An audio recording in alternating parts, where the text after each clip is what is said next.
Hello again, everyone. How's it going today? Happy Friday. We are back for some more Lego building. This time, we have the Viking Village to build. This was an idea set that was designed to be an exclusive with, I think, Target here in the US. But all the exclusives are also available on Lego's website. And, you know, around the world and everything like that. So, I'm pretty excited to build this. It is a lovely, lovely looking set. And it's always good to get, like, castle-related sets from other regions. So let's go ahead and open this one up. Bring the camera back down. I know, it's like I planned it that way.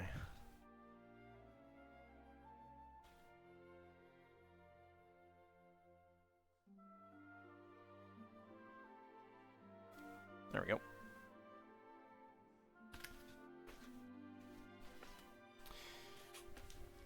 Guessing that the exclusive part was being able to carry them in store. Yeah, basically, it's like semi-exclusive. Lego decided that, other than some small stuff like poly bags and things like that, no big exclusive, like actual exclusives anymore. Even like exclusive to another country, sort of thing. And I think the reason for that was primarily the very first Chinese New Year set that they did. I think they got such a big backlash that it was only available in Asia that they were like, oh, I guess there is enough interest to sell these things outside of those regions. Now, that said, my understanding is that the sets like the Seinfeld set sold well in the U.S. and not at all anywhere else.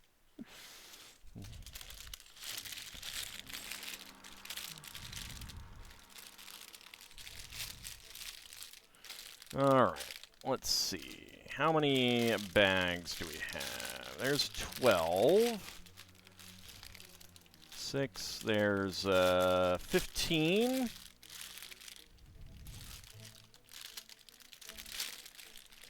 $11. I should actually get my box open so that I can put them in.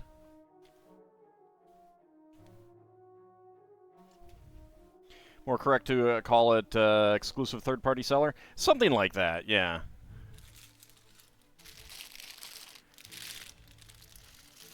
I mean, Lego also has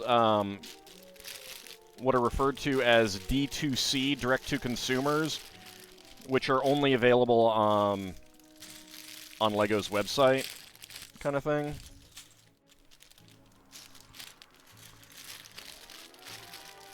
You know what? I could actually take a look to see how many bags we're dealing with. Okay, 15. Okay. So that's 15 and 14. I need to find a 13. There's 13. And thank you very much for those bits, Nolden. I appreciate that.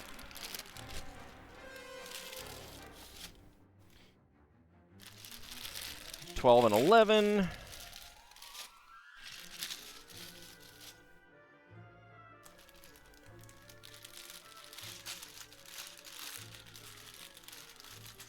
There's 10.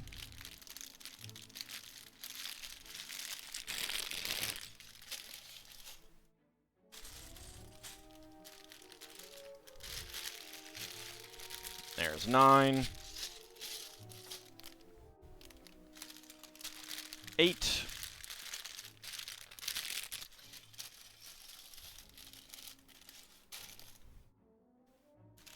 7. 6. 5. 4. 3.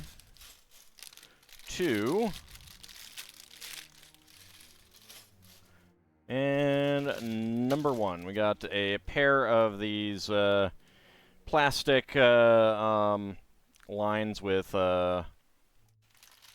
holders. Not sure if it's just your tired brain doing its thing, but thought hit you that Lego comes in a bunch of drug bags these days. They're actually, so apparently the Tuxedo Cat set that was just recently announced, it's also an idea set. It's coming in a box with the rather than opening on the side, it has the lid lift off, and it's foldable. Like, you can, without, you know, wrecking the glue or anything like that, you can fold both parts down into each other, so that, you know, they'll be really flat, and you can store them that way if you want, or make it easier to recycle so you don't have to cut open the boxes and everything like that. I don't know how much this is going to make a difference for the big sets, but apparently it's because it'll make it easier to pack the upcoming paper bags that they've been talking about for years. I'm guessing because it's like it'll be like a tray, and the paper bags are made in such a way that they will sit upright like this kind of thing. And I think it's just so that, like, it just puts, you know, 1 in, and then 2 in, and then 3 in, like that kind of thing. So it's pretty cool. Alright, let's actually go back to the beginning of the instructions. Meet the Vikings. Men and women of the Viking Age may have a reputation for being merciless plunderers and pillagers, but Viking culture is much more diverse. They were curious explorers, resourceful sailors and tradespeople, creative cooks, carpenters, weavers, jewelers, farmers, fishermen, storytellers, and much more. The word Viking was mainly used to refer to expeditions, and though no signs of horned helms have emerged from archaeological digs, who knows if Vikings experimented with different fashion styles to show off status, clan colors, or simply just for fun. Viking Age men and women enjoyed equal rights in many respects, from participating in overseas voyages and tending to the home and different occupations, to local council representations, marital rights, and property ownership. Kind of like the foldable gift boxes that you can get in arts and craft stores? Perhaps. Yeah, like the...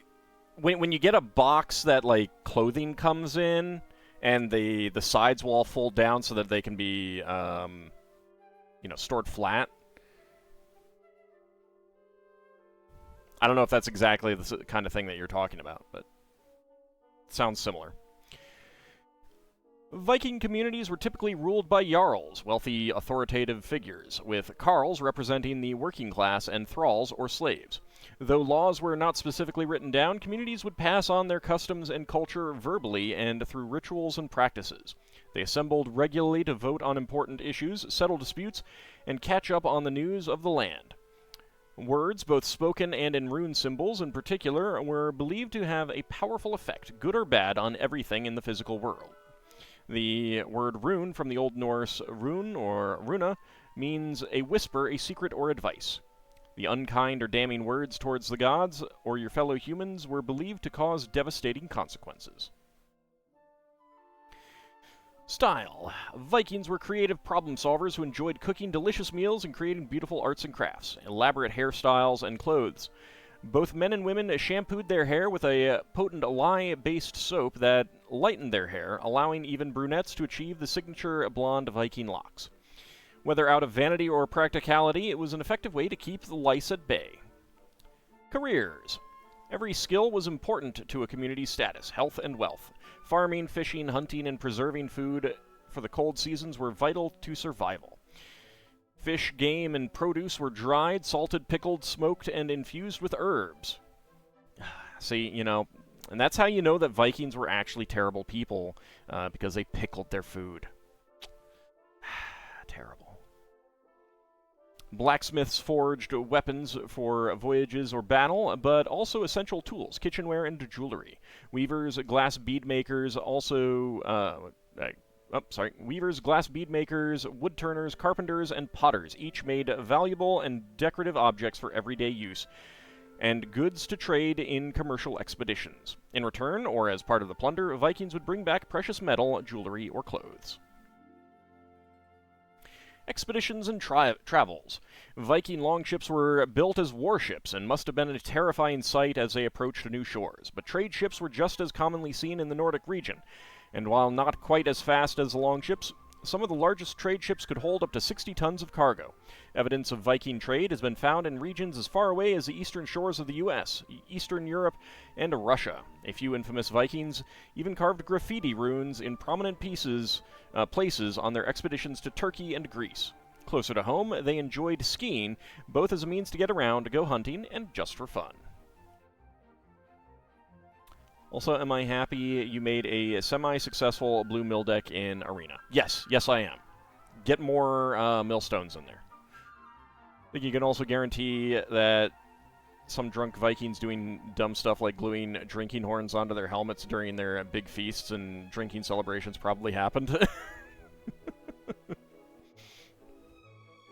Meet the fan designer. Florian, aka Brickhammer in the LEGO Ideas community, is a German native with a master's degree in history, English literature, and political science. He is a talented and popular contributor to the LEGO Ideas community, with 8 submissions reaching 10,000 plus supporters so far.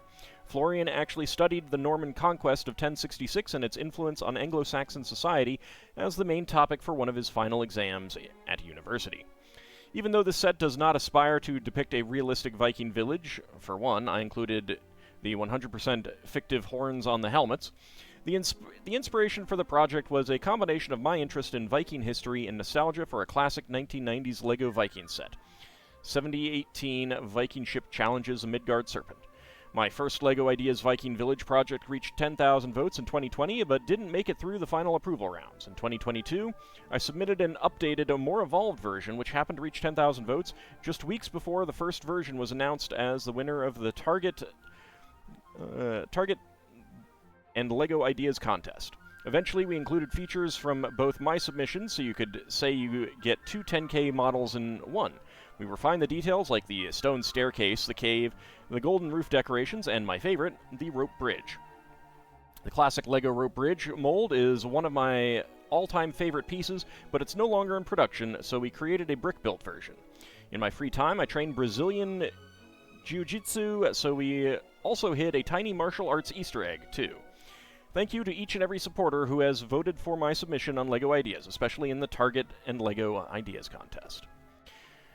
Florian's original Viking Village submission. Left 2002 version, right to 2022 version. Can you spot features from each and the final model? Wow, that one is a lot brighter, actually. Alright. And meet the LEGO designers. Vikings have always sparked our imagination, and Florian did a fabulous job capturing the Viking aesthetic. We altered the model composition so it offers a great front view with lots of interesting details to discover on every side. The structure of the chieftain's longhouse is based on actual Viking timber architecture. A fire pit provides heat and a place to cook, and the decorated tile with wood carvings adds the perfect finishing touch. You can use the bellows to stoke the forge fire, and the blacksmith has a paintbrush ready to decorate her new shield. There is even a pickaxe, which can be used to mine iron from the cave under the tower. And keen LEGO fans may notice the significance of the village banner's colors. This was absolutely a passion project for Florian, Johanna, and me. We hope you enjoy the final result. Isaac Snyder, LEGO Ideas model designer. Both of Florian's models really express how I imagined Vikings when I was a child. Strong, adventurous, and a bit magical. I always felt empowered by this world, so I wanted the minifigure characters to exude this feeling. Although not all the graphics in the final model are historically faithful, they are all heavily inspired by the Viking culture. We wanted the model to inspire storytelling and find a nice balance between history and fiction. The motifs on the shields are inspired by animal pairs from Viking mythology, and I especially love how the chieftain's shield turned out with the wolves. In LEGO Ideas, the fan designer is always the star of the model, so we included a small Easter egg for Brickhammer in the blacksmith's hut. See if you can find his runic initials. Howdy, Low Bunny, how's it going? And then we have minifigs for Isaac Snyder and Johanna Worm Jensen. Alright, bags 1, 2, and 3 will be the first part. 4, 5, 6, 7, and 8 will get the Chieftain's Hall, and 9, 10, 11, 12, 13, 14, 15 will finish it off. Alright.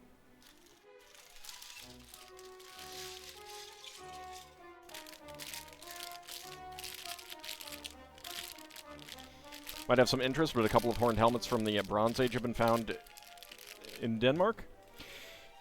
Yeah, they're not exactly the same kind of thing with, like, I mean, they're metal horns, if I remember correctly.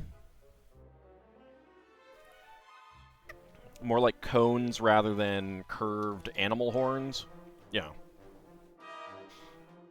But they could be the inspiration for, you know, the later horned helmets and stuff like that. Don't really know. But yeah, I mean, it does give an excuse if you're, like, I'm having fun, I just want to have, you know, I don't mind, like, I'm not trying to create a super detailed historical thing. You know, like, again, Lego's a Danish company. They're descendants from Vikings. Or many of them, at least. You know, and even they are embracing horned helmets as, you know, perfectly fine because we're having fun with it. As long as you realize that they're fictional, no problem with that. Alright, she does not have dual-sided, dual-printed head.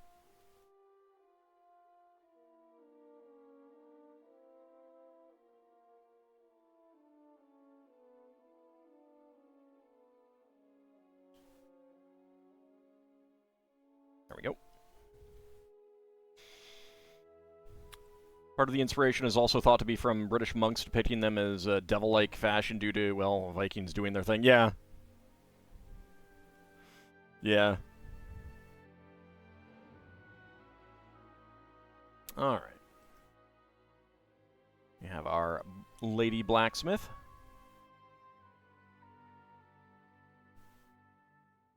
Great printing on the torso and legs.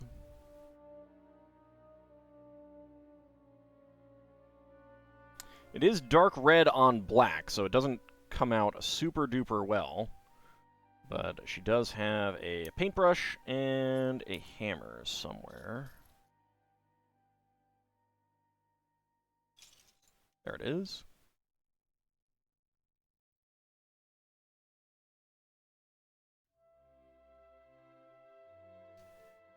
Oops. And this is the Thor's hammer from the Marvel Thor. Why did I never tell you my Stara has a Tyrannosaurus Rex wizard? Because I didn't know. I don't know that much about my Stara. It's more of like general overviews. I do not know specific characters.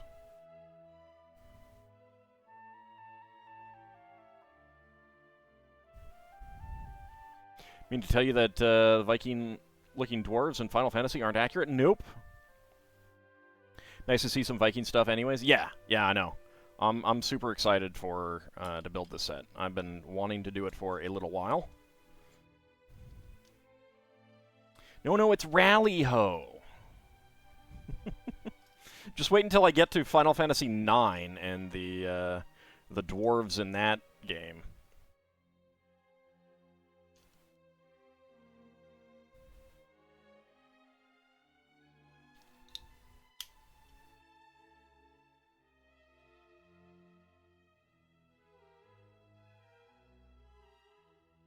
You love those guys. I mean, they are very Scottish, but they're also not very classic Final Fantasy dwarf-like, shall we say.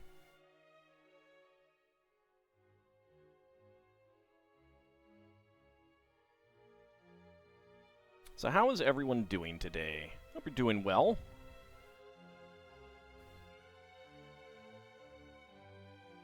I'm feeling a little under the weather. I had insomnia last night. Like, normally my sleeping problems of late have been, like, waking up too early. But last night, I could not get to sleep until 4 a.m., which really sucked. The only gripe with FF9 was Eiko. Not the character herself, but her job class. Yeah, the big problem with Eiko is that she kind of makes Garnet redundant, because she's stat-wise better than Garnet.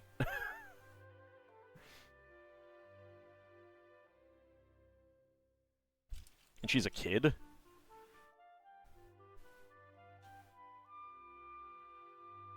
Like, the game did not need a pair of white mage summoners. Didn't need 2 of them. Red mage summoner. Yeah, or, I was thinking about something that the game kind of lacks. I mean, they could have just made her a straight summoner rather than having both of them be summoners, kind of thing.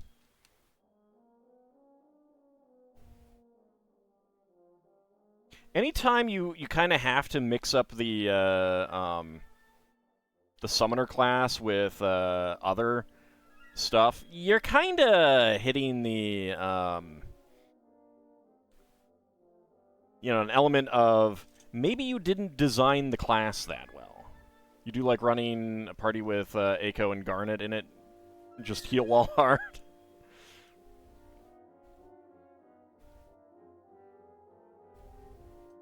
Yeah, I mean, I very much enjoy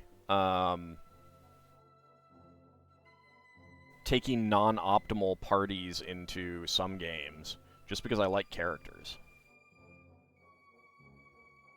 I've definitely had people complain about some of my character usage in some games, because some of the characters I use are quote-unquote not great. And it's like, yeah, but I don't care.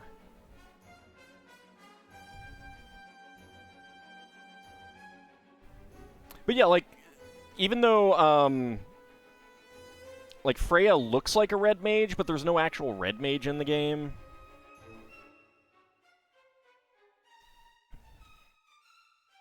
I'm trying to think of other classics that are missing in that game. One mix that confuses you that they never tried is a warrior summoner type, aside from more fluid classes. Running around in armor and being average at bonking folks and also having summons might be good. Well, especially since, like, summons oftentimes don't hold up to black magic. Like, for the MP and damage output, like, it's better to cast, like, a Fire 3 than summoning Ifrit kind of thing. And there should probably be some better ways to handle that. FF10 at least took a good step in doing something interesting with summons. Yeah.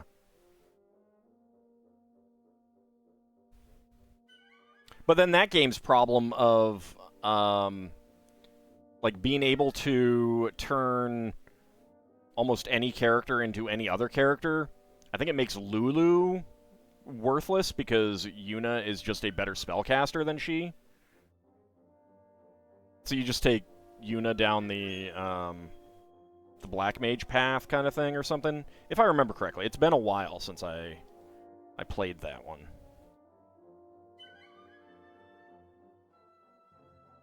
The only times that a summon was worth casting was in FF4 SNES, and that was the Self Summon.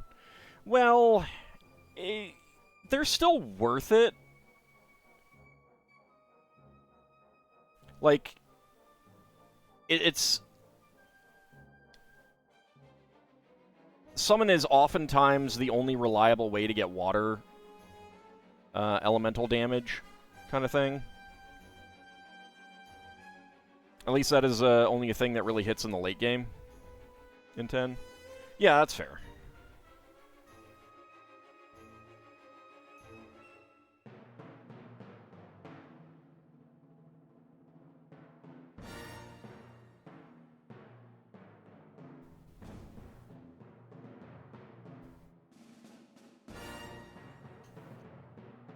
Yeah, I mean, the only reason to... Well, summoning in FF8 is okay if you're playing non-optimally. But if you're playing optimally, then yeah, it's not great. I think your gripe with Final Fantasy VI was the one battle summon thing. Yeah.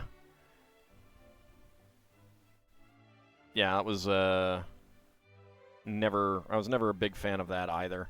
Although, so, you know, and they're extremely expensive. So, like, the main use for the Espers in FF6 is, like, you know, I can hit everyone in the party with this thing once. And that makes it better. What I would like to see is a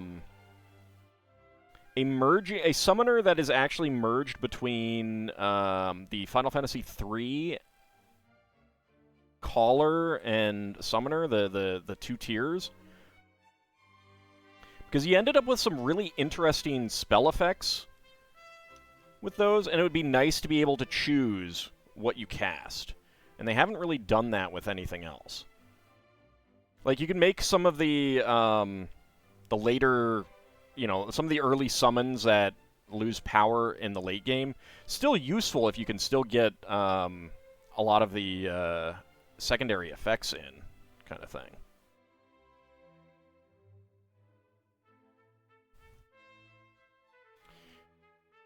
In 9, your favorite character was probably Quina. That take on blue magic was hilarious. Yeah.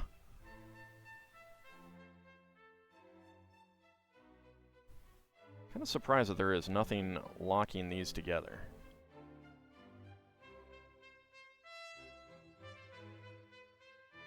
Would that be able to fit in there? Yeah, it would. Wonder why they don't have one of these, like the 2x2s in there, locking that in. That would be really good. Oh well.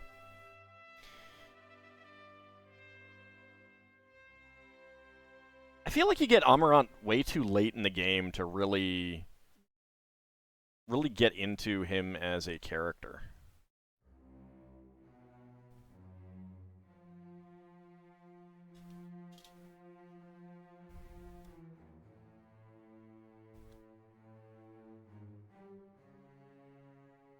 Oh, that's fair. Nothing wrong with that.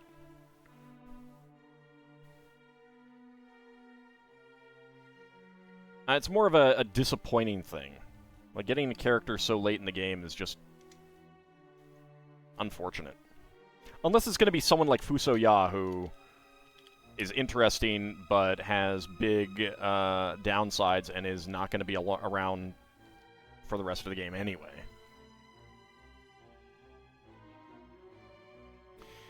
Ever played Shadow Hearts games? I played a little bit of the first one. Someone requested a bit of a playthrough. I didn't dislike the game, but I may have had fun with it in a way that they didn't appreciate. I'm not sure, because I don't think they watch my content anymore.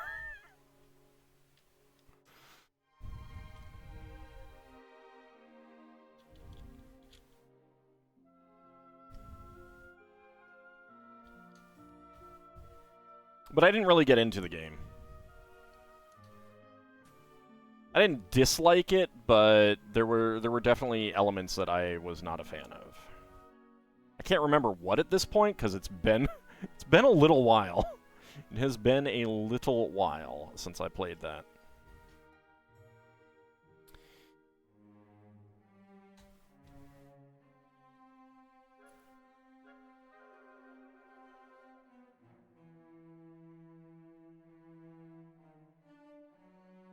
And I may not even have gotten to that mechanic that you're talking about.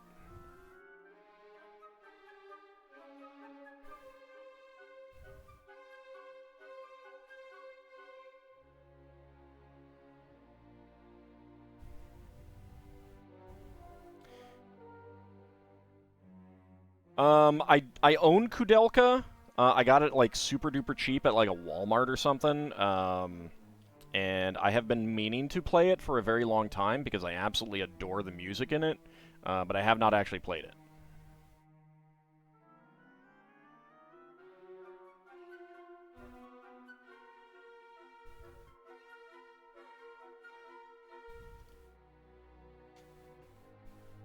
But I do own it, so it will come to the channel eventually.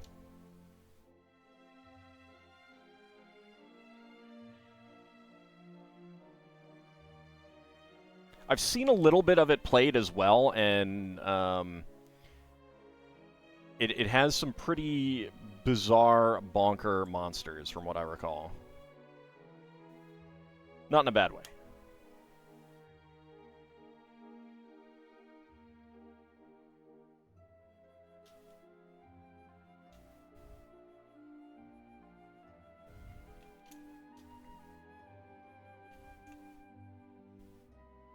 But yeah, the music's by Hiroki Kikuta, who did Secret of Mana.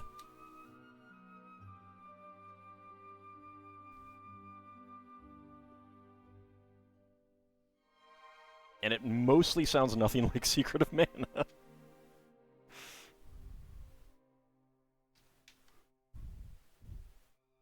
Although you can pick up some elements of it.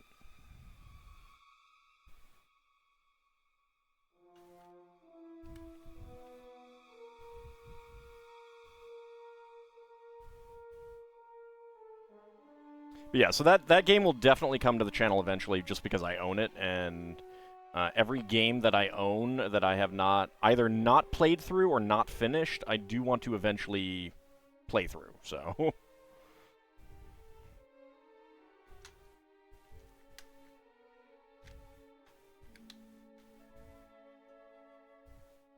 Magic system in Legend of Legaia was awesome, even if it was a little frustrating getting the spells.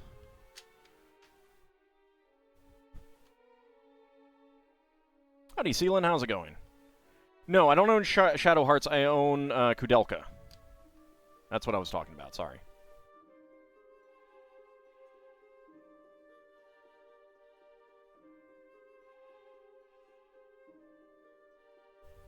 Mind a minor character spoiler for the second Shadow Hearts game to give you an idea for the bonkers levels? Yeah, sure. I mean, I'd be using a walkthrough anyway, so.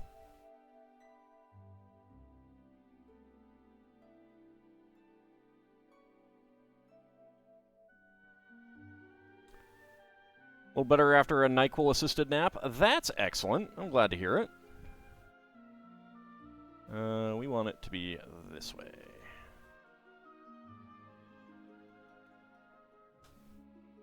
Get a little bit of snow here.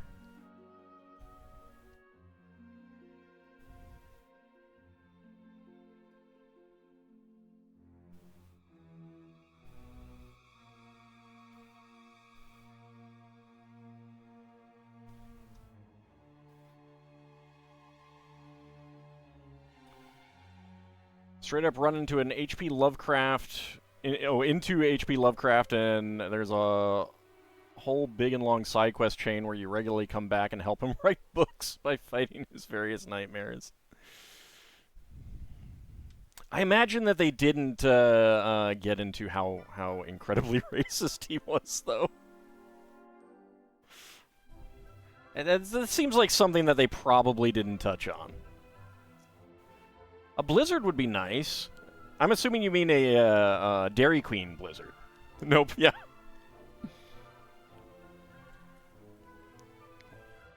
Seems like the kind of thing that they would have avoided. Remember, a few characters from Covenant showed up in Chaos Wars with some minor questionable voice acting. Yay, questionable voice acting. My favorite.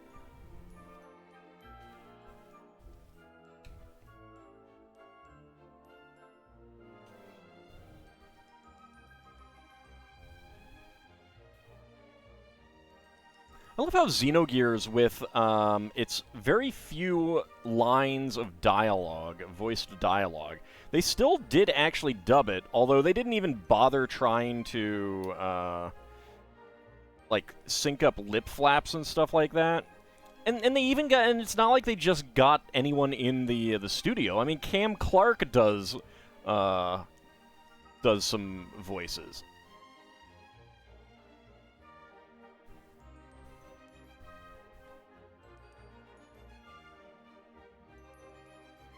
It's just very, very odd. I would love a remaster of that game where they got the voice actors back in to do a little bit better. And that goes there. That goes there. Didn't help the CEO of the company who localized it got his family to double. Yeah. Yeah.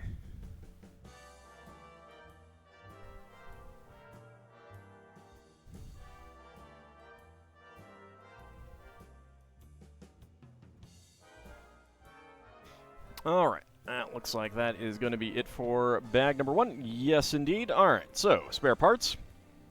Gray 1x1 tile slope, dark green 1x1 plate, black friction pin, brown small stem with 3, or twig with 3 stems, dark gray 1x1 cylinder tile, red Technic bushing, and a brown paintbrush with green paint tip.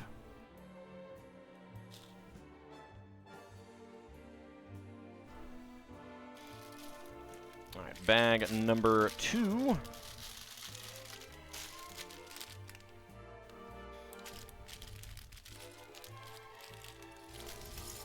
I mean, I do have kind of a soft spot for bad dubs as well.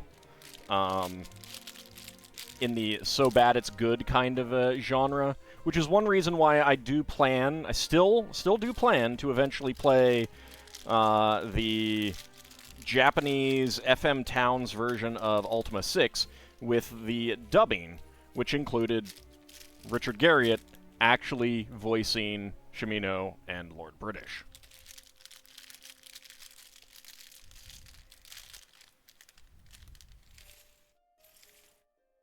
And I think everything else was done by, like, Origin employees or something.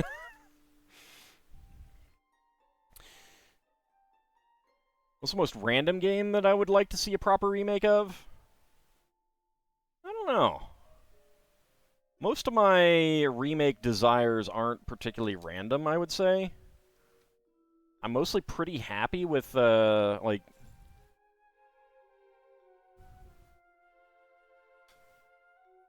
Yeah, I don't know. I can't think of anything offhand that I'd feel would fit.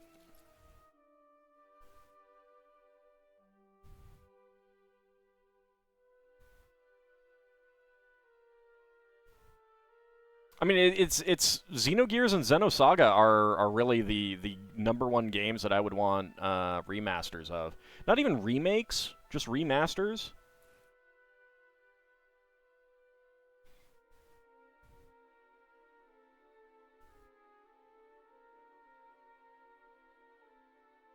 With Chaos Wars, the bad voice acting is on another level. If you remember correctly, the voice actress for Nicole sounded half asleep. I mean, the thing is like, so much of that is down to bad directing, honestly. I have seen plenty of good voice actors give bad performances because they just were not getting directed properly.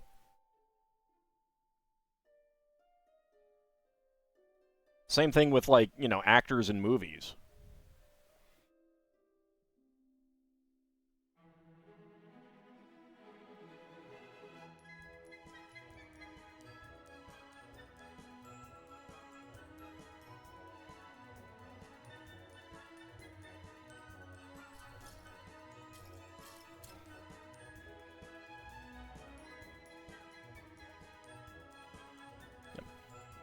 They did actually give the mirror of that wedge plate, thankfully. Speaking of incredibly cheesy voice acting or dubbing, the narrator at the start and end of Kingsfield 3. I cannot say that I am familiar with that one. Oh, no wonder I couldn't find it. I was looking for beige. It's dark gray.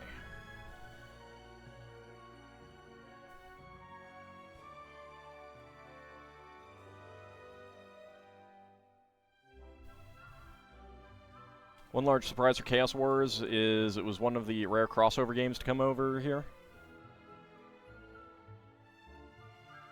I mean, any crossover game that is like crossover between a company's own properties, it's got no issues. It's only the games that are crossovers between different companies' products that end up being issues.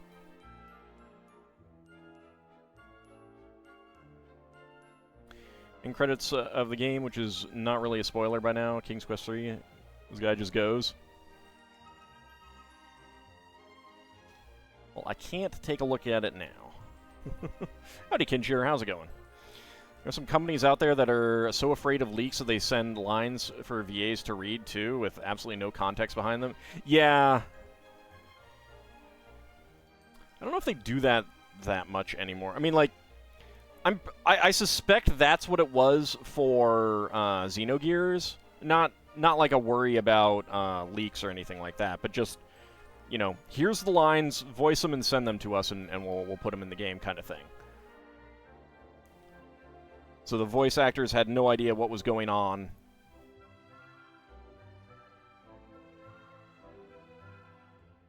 Beyond the context of what the lines indicated kind of thing.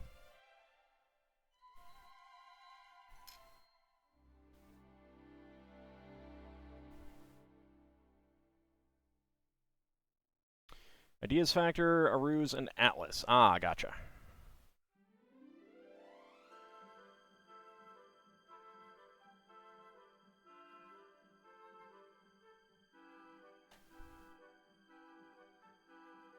I mean, I'm still shocked that Super Robot Wars came out here.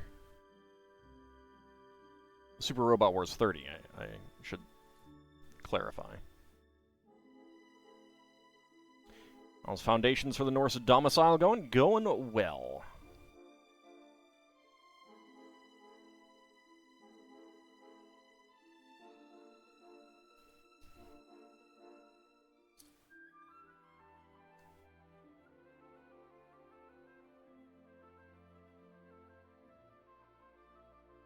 That was a nice surprise. It was a lot of fun. Yeah. And just like, I mean, it very much is something that I never expected would ever come out here.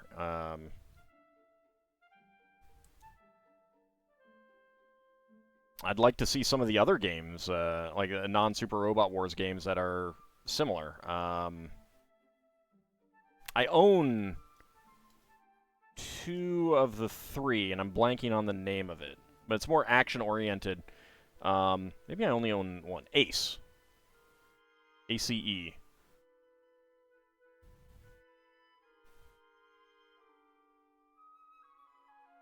I think I have 1 and 2.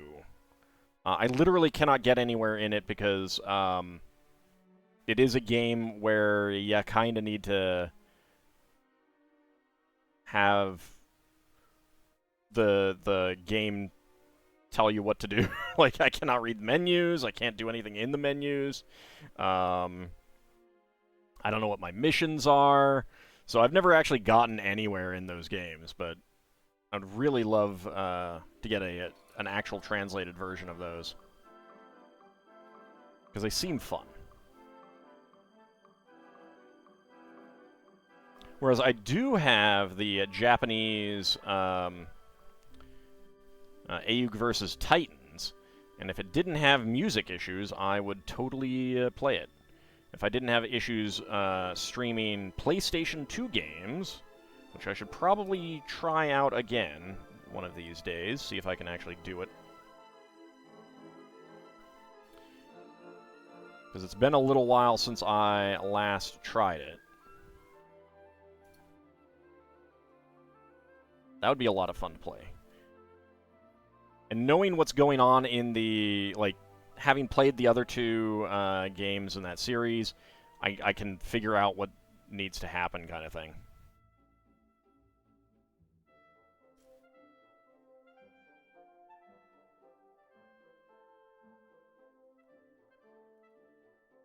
Although it has been a while since I've played any of those. I played that game. So who knows if I would actually play well.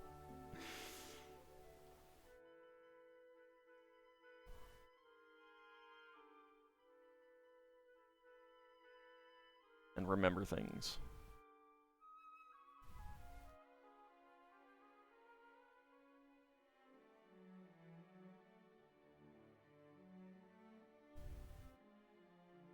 Alright, another pair of brackets here. And there. Alright, turn it around, and we get a pair of windows.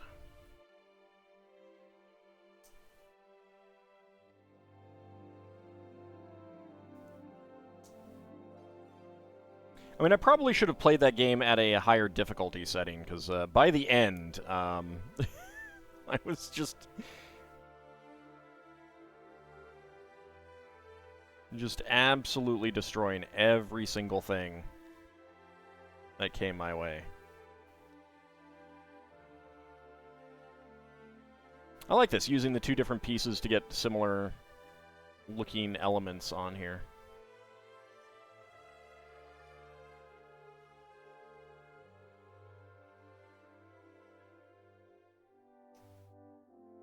Yeah, it sounds like that's been quite positively received. I will probably play it eventually.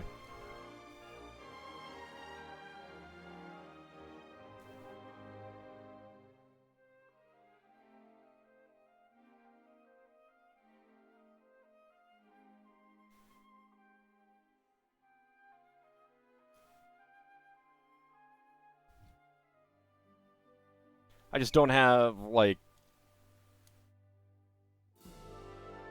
any immediate ability to do it. I mean, I can.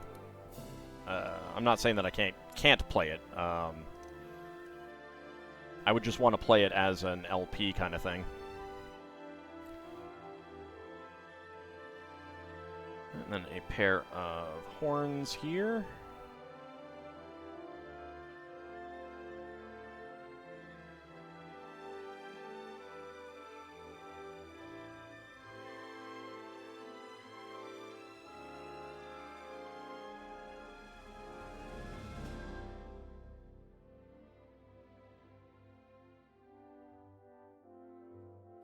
There we go, and that goes right there.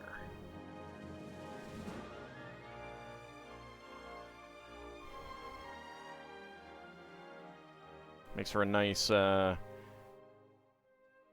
I imagine that we're going to be putting these in here.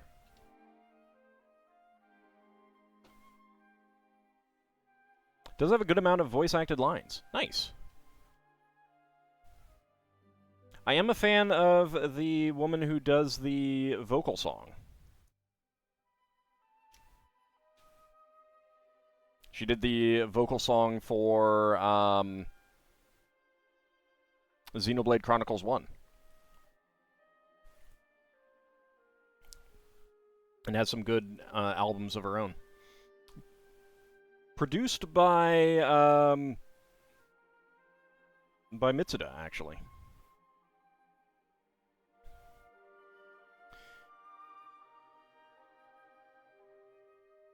There we go. Alright, we have a blank round shield with a dome shield effect. Get that in there.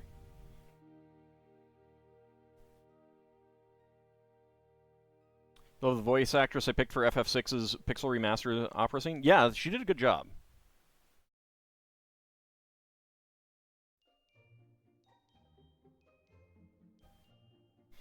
So this is the same helmet that came on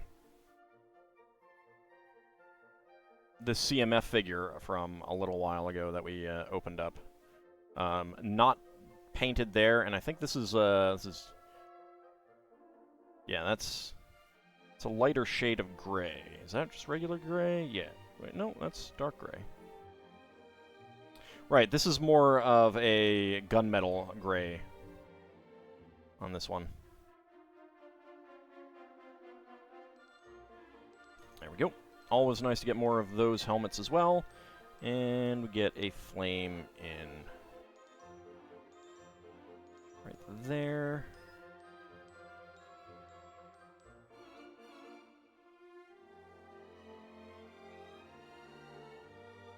Yeah, I might do Xenoblade Chronicles 2 when I finish up Like a Dragon Infinite Wealth, unless something else brand new comes out. Howdy, Tazarin, how's it going? I did not dismantle that ship, Lel Bunny, because when this is done, I'm gonna get them back here and put them together.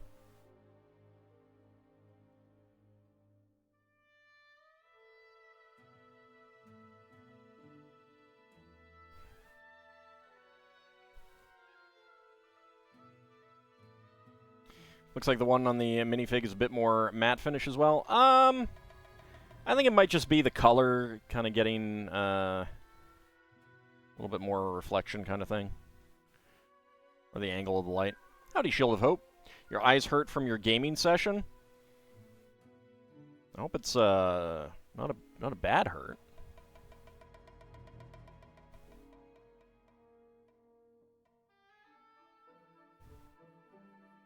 Yeah, like, after playing Xenoblade Chronicles 1, I was very much like, I really enjoyed it. I should not have made this an LP. I should have done this as a stream game. What do I think of this village being near the D&D set that I just finished? I mean, they're gonna be similar sizes. But I don't know that they are going to be, like, they're not thematically compatible kind of thing.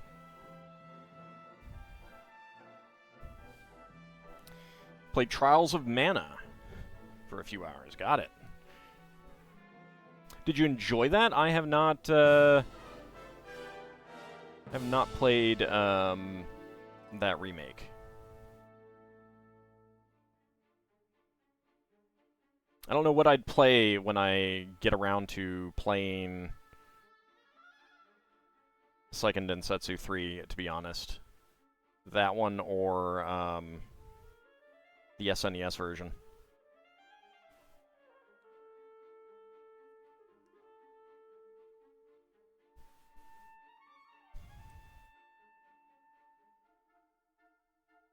Yeah, Cosmos was one of my favorite characters, so I would definitely want to get her.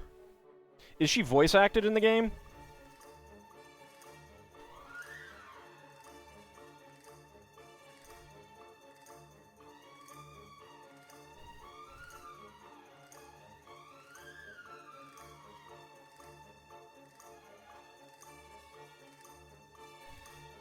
Ow. My hand hurt. All the rare blades are. Do you know who did the English dialogue for her?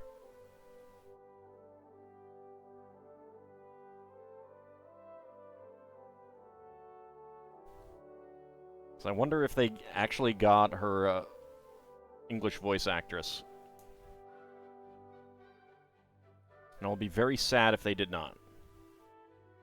So that is one of the reasons why I like Cosmos so much.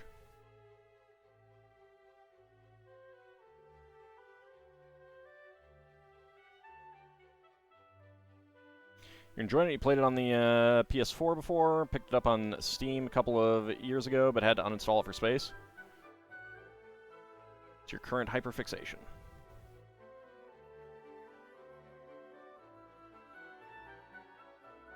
Howdy, Area High One, how's it going?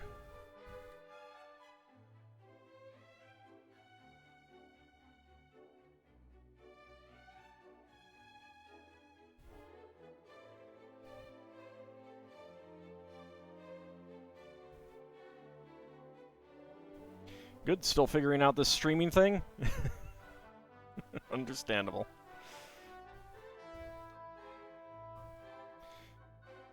Alright, let's see. Get a couple of these in. Seems they did go with a different voice actress. Dang it!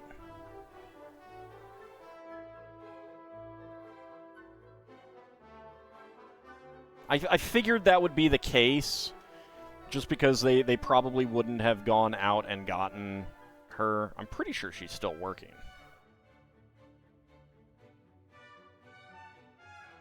You pulled Cosmos halfway through the game and about 2/3 through all rare blades.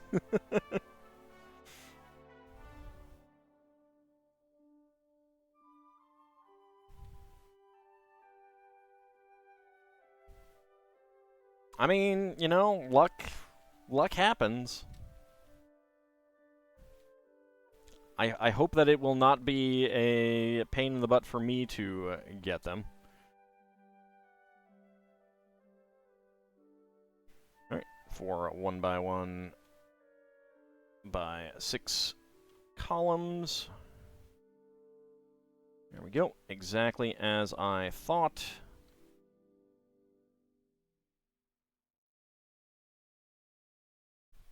Alright, and some more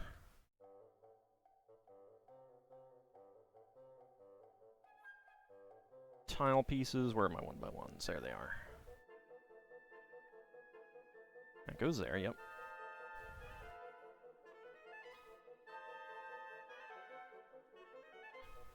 Oops. That should be right there, and that one should be right there.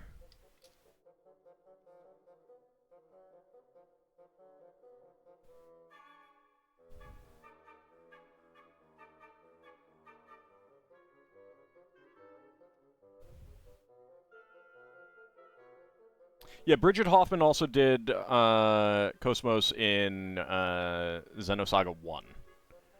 Bridget Hoffman is my favorite voice actress.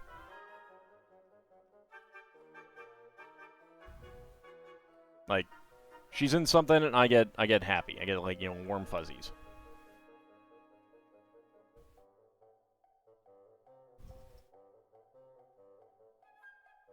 So that's why I would want her to do Cosmos in that. But it was a long shot that I didn't think would happen. One odd thing they did for most of the blades in the game is have American accents for some reason. Oh. I haven't even opened it up yet, so.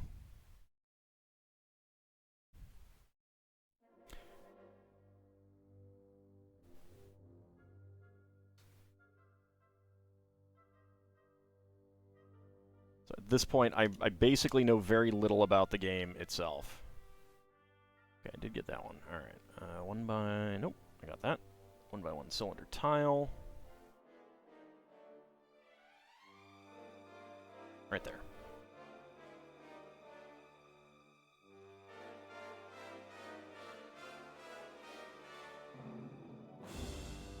I mean, like, Colleen O'Shaughnessy does a good job, but she's just not Cosmos, kind of thing.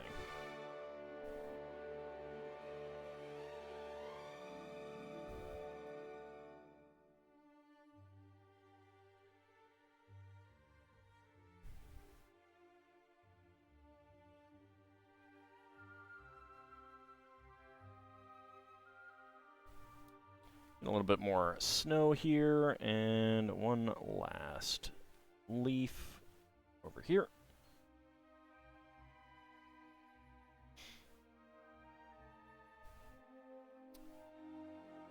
Alright, there's a couple dark green 1x1 plates that I missed putting on here, and here.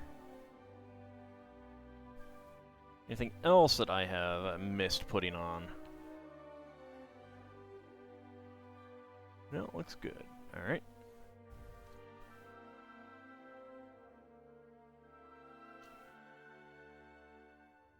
So you can stoke the forge fire there.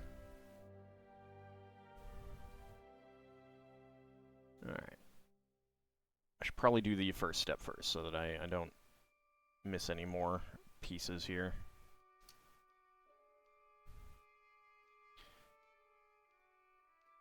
June Fourier did more voices than you'll recognize. Oh yeah, no, I mean it's always impressive when people have a huge vocal range.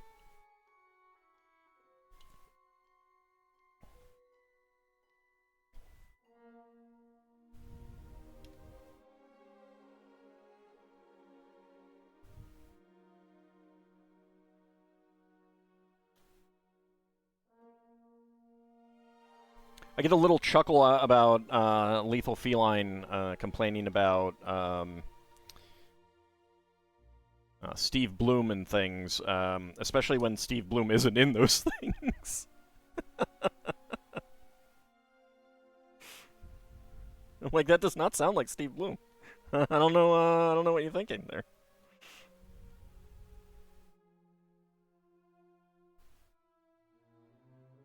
All right, what else? We got a barrel here, right there.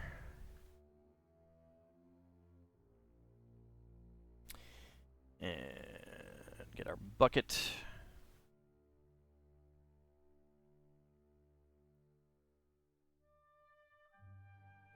Yeah, Yuri Lowenthal is very prolific these days.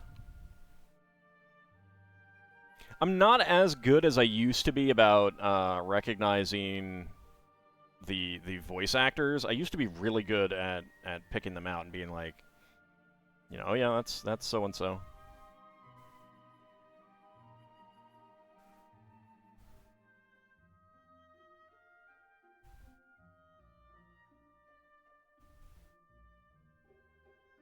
Partly that's, I mean, a lot of that is really just not watching as much as I used to.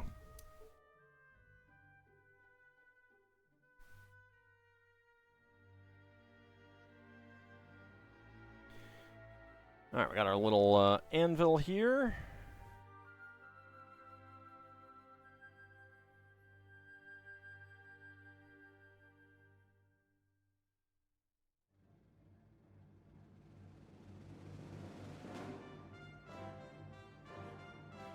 Okay, that feels weird. Where exactly are they putting this? Let me zoom in for a second. I swear it looks like they have put it right... Oh my god.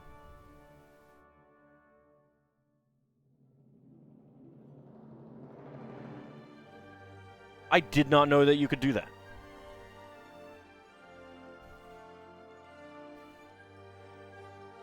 Is that just these, I wish I had a regular 2x2.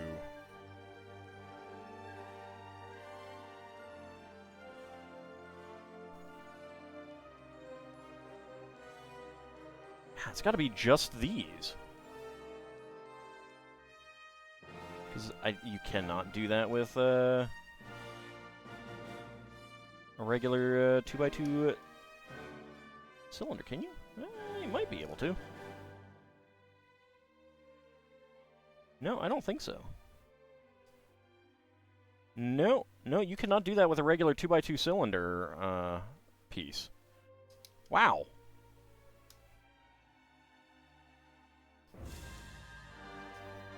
So basically, the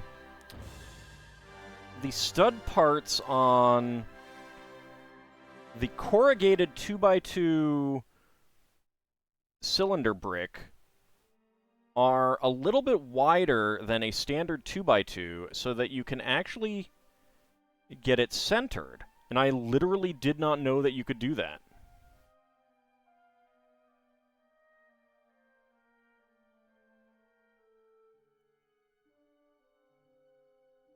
See, standard way is that. But you can also do that. I had no idea. This changes everything. It doesn't actually change everything, but it is pretty cool.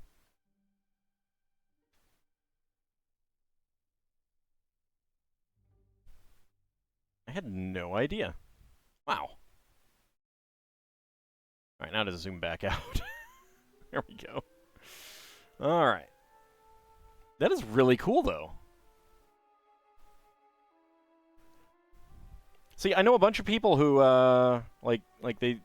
I mean, it's one of the reasons why I like building sets even if I don't have any goals of keeping the set together. Because if I just bought this and parted it out and never built it, I would not know that you could do that. That's super awesome.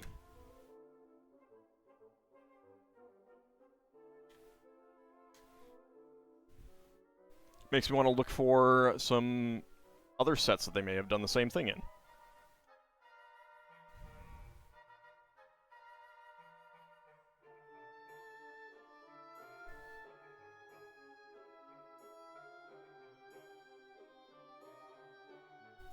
Well, yeah, I mean, Frank Welker is just, like, able to do insane things with his voice, period, so... Oh, there we go. Get it to the right,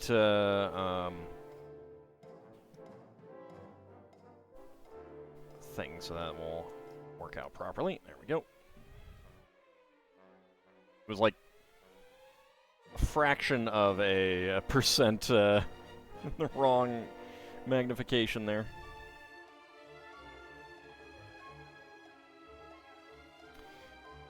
Get a corner peak slope, and get that right there.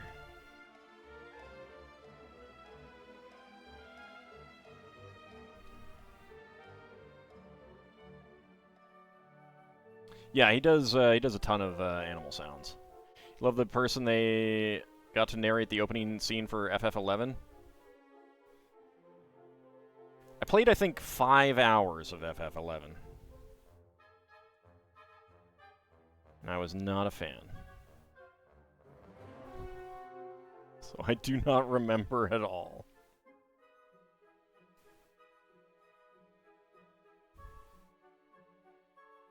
There we go.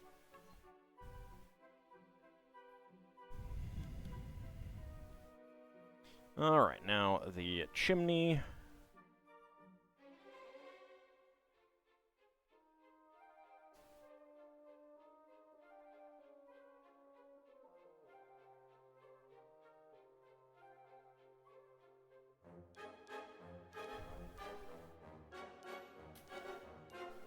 Yeah, I was just never that into MMOs.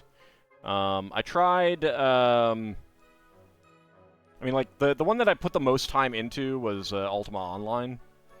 And I did have a lot of fun with that, but the fact that they kept changing the economy to suit people who whined, rather than the people who actually tried to work within the economy, was very annoying. Alright. So, spare parts, we've got a 2L bar in brown, a tooth claw piece, a small tooth claw piece in brown, a candle flame in trans orange, 1x1 cylinder tile with top peg in black, 1x1 cylinder plate with hollow stud in beige, 1x1 cylinder plates in trans light blue and gray, a dark gray friction half pin, 3L bar in black, white 1x1 tile with round ends, and a gold 1x1 plate flower. There we go. Alright, so we got everything but the roof for our blacksmith shop here. You can see the little workshop area there. An unpainted shield, some tongs on the wall, a barrel with some spare weapons and tools, the helmet,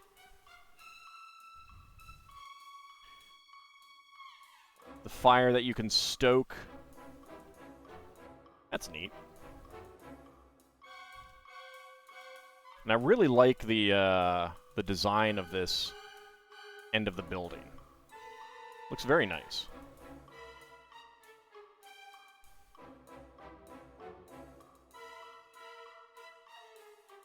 But let's go ahead and put that aside for the moment and do a few minifigs.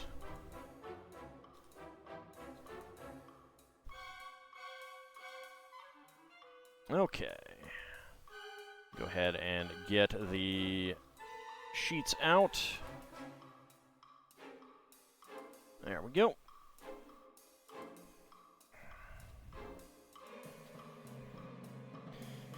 Was there a blacksmith in the medieval market, or was it just a shield painter? I think it was just a painter. I don't think she was an actual blacksmith. Or he? Might have been a carpenter who was doing that. But there was no forge there in that set, I don't believe. Alright, let's get out some dice. Alright, D6 to see which column we pull from. Grab some mead for the Viking Village. Howdy, Mad Martin. How's it going? Alright, 1, so that will be the first column. Alright, 3. 1, 2, and 3.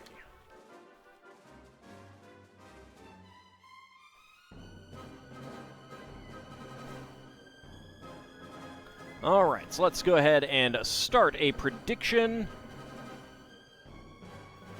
Can Ald guess what is inside the minifig pack? Go ahead and get your predictions in. Can I guess what is inside the minifig pack? Let's see, Bahamut got 16, so that would be the Lady Robot. Sealand got a 15, that would be the Bobby. Abcody, 19, you need a reroll.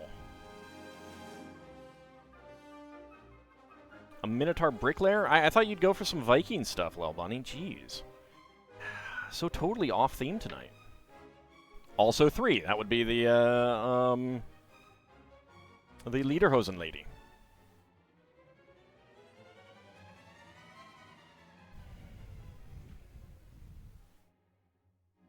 Alright, about 1:10 to go. Get your predictions in. We will be starting the new Series 26 tonight as well, so I should probably get that into a reasonable position. There we go.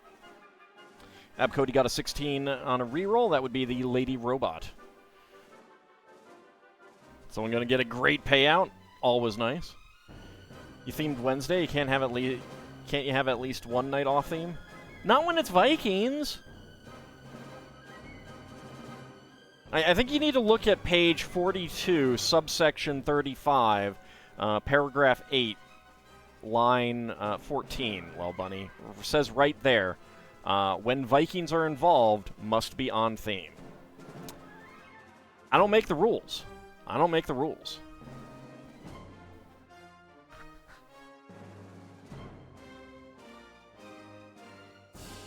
Alright, just a few seconds remaining.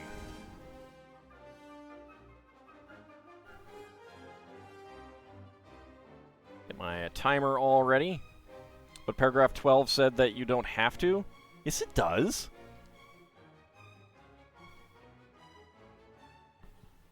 You're mixing up the paragraph 24 that says that you don't have to be on topic when space is involved. All right, and timer is ready, and go.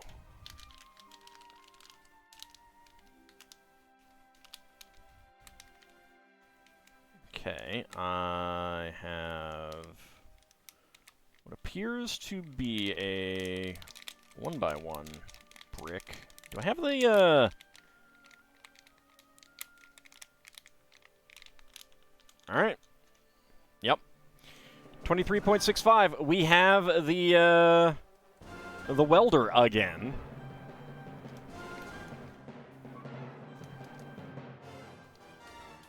Seems like a dubious non-legal document. It's completely legal. And it says you must always be on topic when Vikings are involved. Yep, and we got the welder again. That is our third welder. My dice are conspiring with me, against me. Alright, let's choose that prediction. So that is, once again, 23.65. So at 20 to 50 seconds, complete that prediction. All right. Tozarin getting his hams back there. Cody also getting some hams. Seal and Mortar, Isov, and Kinshir all going for within 20 seconds. Shield of Hope going for 50 to 60. And Bahamut, M. Boogers, and Lel Bunny all going for no.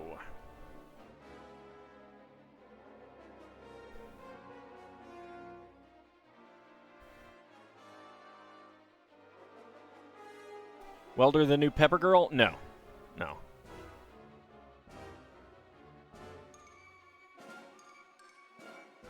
Bahamut doesn't have any authority here, Lel Bunny. That document is sovereign. And I know that document by heart.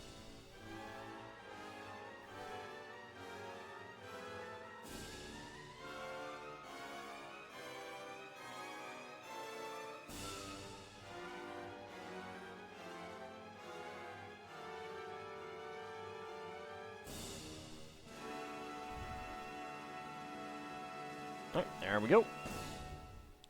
We have our welder again.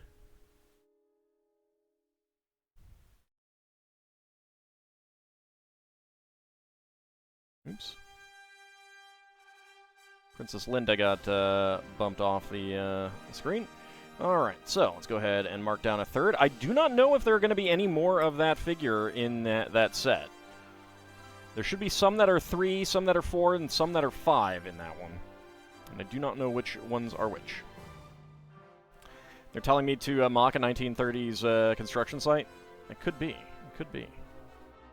All right, Series 18 is now on the field.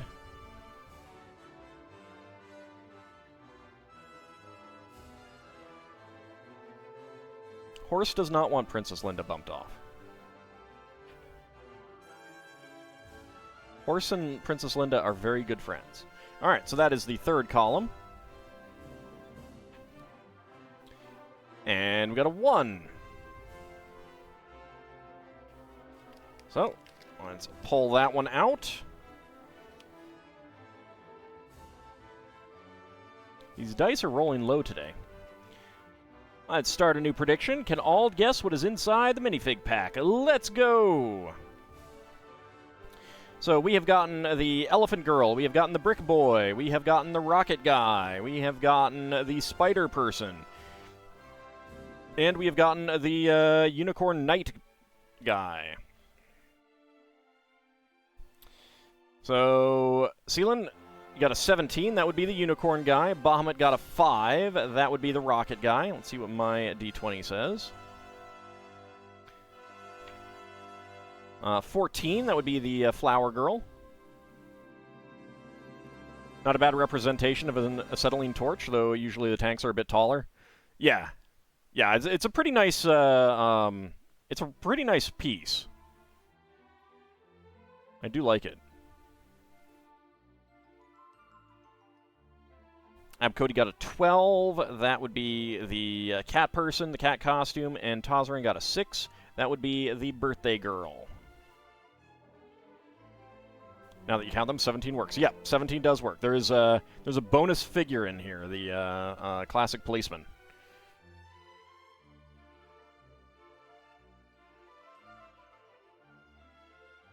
Minotaur Skull. There you go. See, on topic, on topic.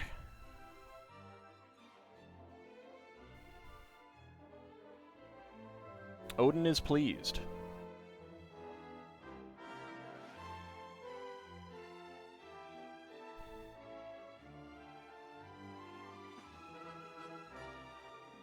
All right, we've got about 20 seconds to go. Get your predictions in. We'll see what we get. Minotaur Ninja Pirate Berserker. All right, just a few seconds remaining, and the predictions are now closed. So, let's go ahead and go.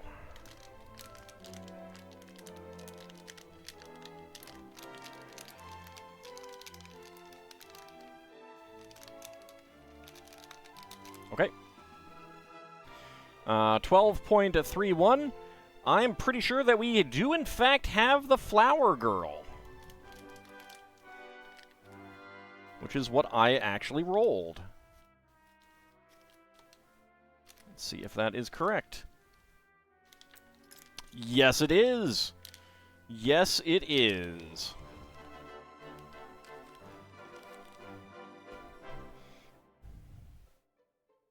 So we have the pot leggings. There we go. Get our torso on here with the plant stem. So that was, once again, let me actually go ahead and complete the prediction. 12.31. Choose a prediction. Within 20 seconds, complete that prediction, and Iceoven and Kinshir getting the hams. 31,000 for Iceoven. Very nice. Tozarin going for 20 to 50 with a big wager. Shield of Hope going for 50 to 60 with a large wager as well. Bahamut, M. Boogers, and Lel Bunny all going for no.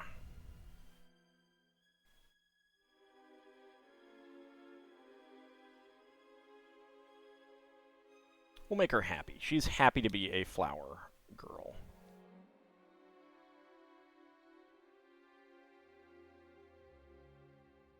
There we go. There we go. Focus. Look at how happy she is to be a flower girl. Look at that cute torso. It's a less happy face.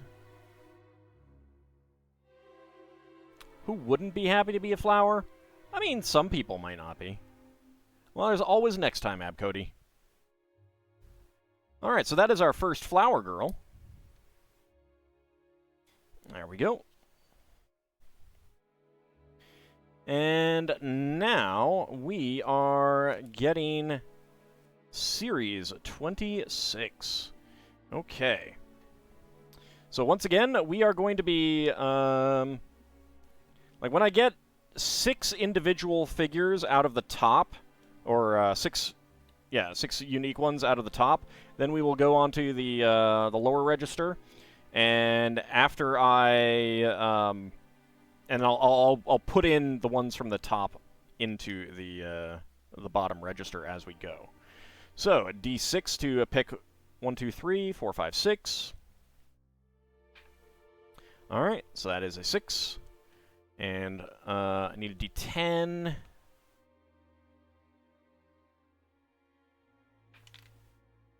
All right, that's a 9, so we will be grabbing the very last one here. There we go.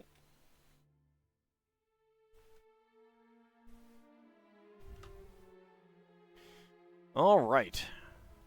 So let's go ahead and start a prediction. Remember, this one is going to be a bit different. Can all guess what is inside the minifig box? So I will... Oh, shoot. You know what? I do not have my weight thing. You know what? I meant to make one. I think I can make one pretty quick. I'll get it up. Okay, so there's yes with a guess, yes with weight, yes with the die roll, or no. So let's go ahead and start that prediction. And let me see if I can make the my PDF real fast. First, I gotta find the image.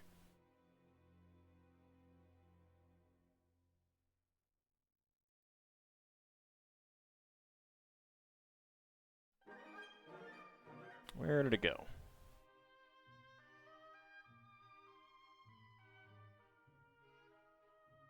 There it is. All right. Export it to a PDF.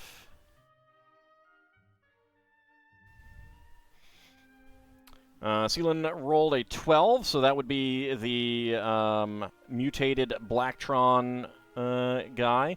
9 for Bahamut. That would be the Robo Butler.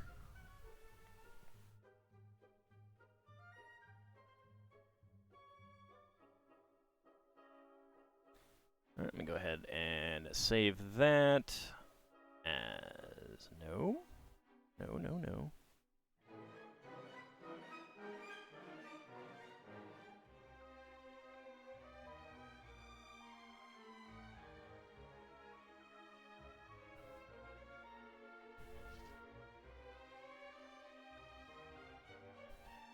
And I'll have to get this over to my proper computer.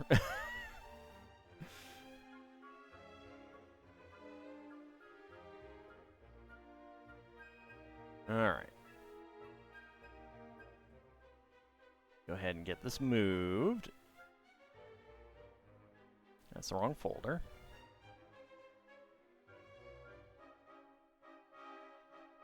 Yeah, getting to see how the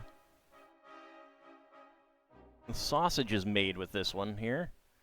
Sort of, except, you know, you don't actually get to see it. It happens.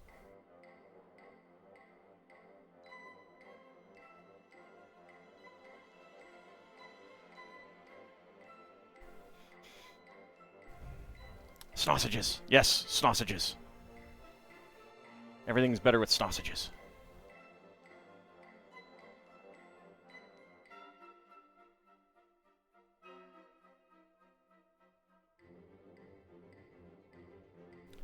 Alright, there we go. It is over on the right computer. Now I have to open it.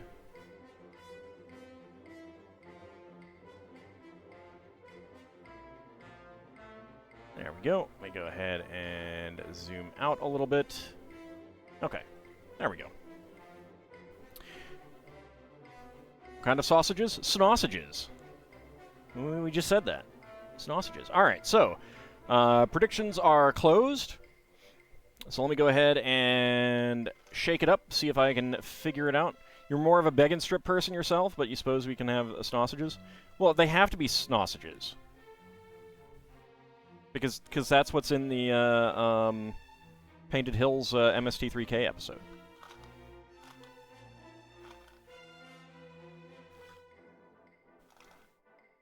Alright, I don't think there's any cloth in any of these sets. I'm hearing some small parts. Alright, what do we have that have small parts?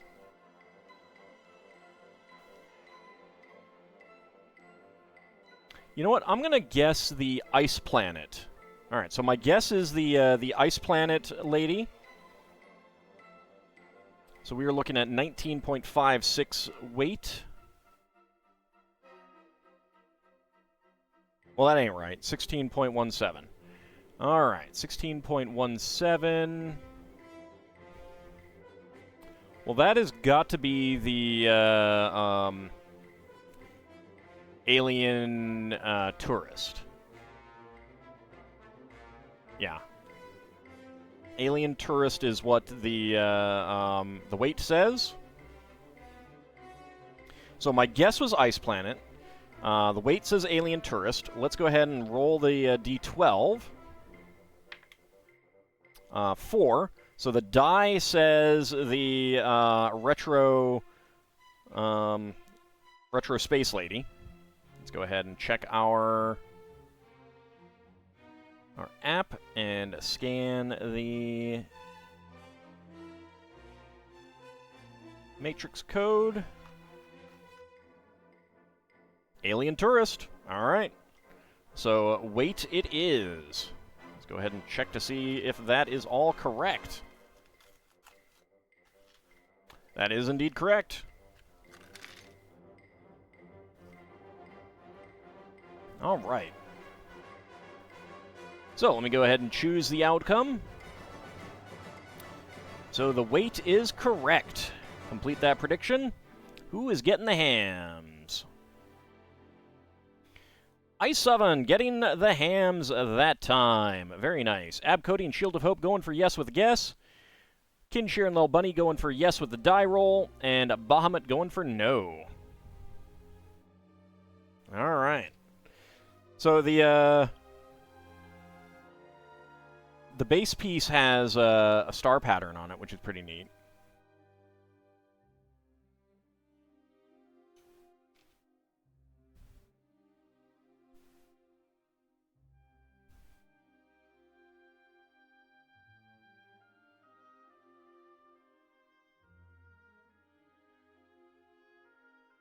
And get his fedora on. And give him his camera.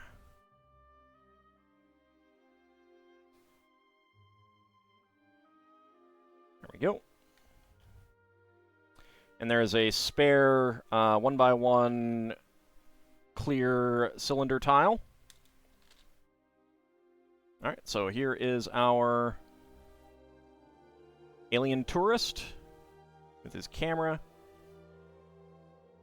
Heart Earth. Aw, look, he likes coming to Earth. He's got his Hawaiian shirt on, he's got his backpack, he's got his bright shorts, all ready to kick back in Hawaii or some other tropical destination and enjoy the good life on vacation. So, that is going to be number 3 is the one that was. He likes coming to Earth? Does he know? Know what? That you're here? Yeah, you know, it's okay. He doesn't mind. He's going to Iowa then? No, of course not.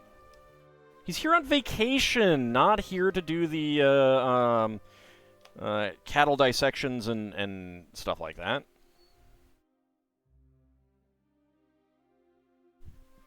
Still a foul Xeno? It shall be purged? No. He's a Xeno, but he's not a foul Xeno.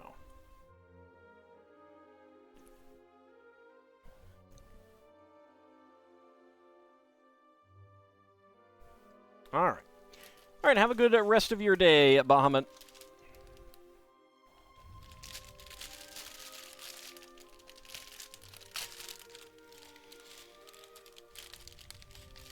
Alright, let's go ahead and get the roof done.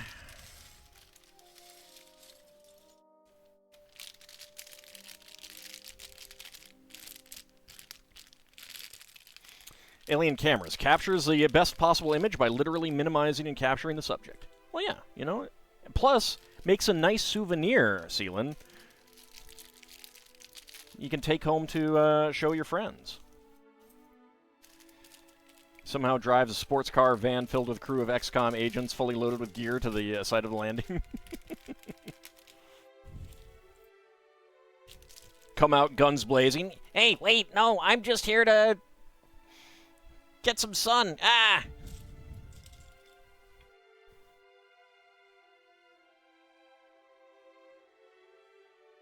Alright, I do not need the Series 25 weight guide anymore.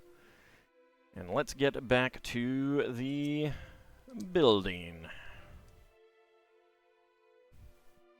Oh, you'll get some sun, all right. That's not what I meant. No.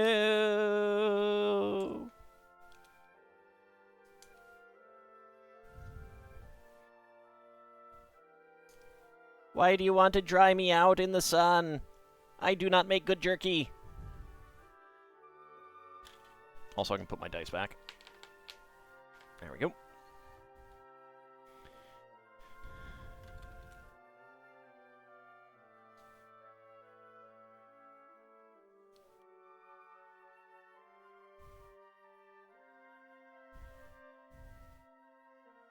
Alright, some more 2x2 corner tiles. Maybe he's already jerky? Wow, rude. Alien Dondoko a go-go. Yeah, you know what? We're just going to invite him to Dondoko Island. Then Mad Martin shows up and pew-pews him to death, and we're all like, why did you do that? He was going to pay!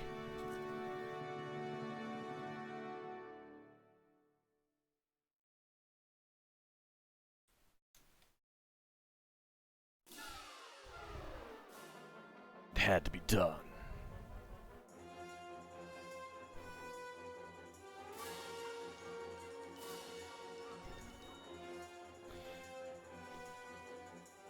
Alright, 2x2 with side studs. We get a log brick, 1x2 with side studs, and an olive green 1x2 plate. Only talking to debtors worked that way. Then you write a government check from the Democratic Republic of Congo for 80K and everyone is happy. Except for the alien tourist, of course. But then again, does he really matter?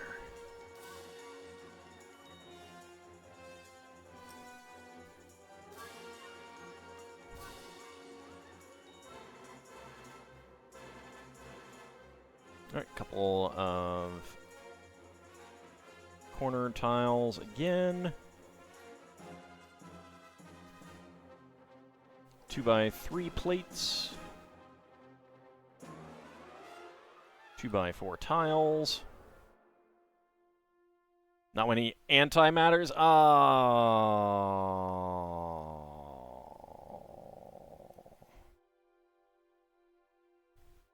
Terrible.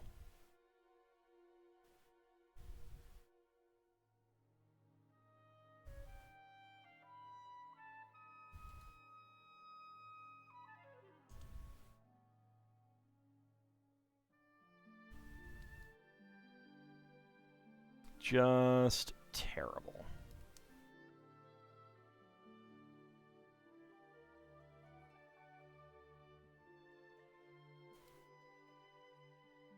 All right, 1x10, and then we get our side stud pieces.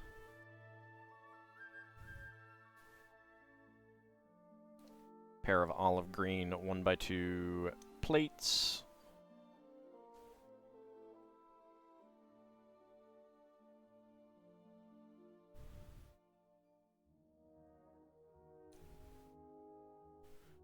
And our curved slopes. There we go. Flip it over, get the 2x3 inverted slope, and then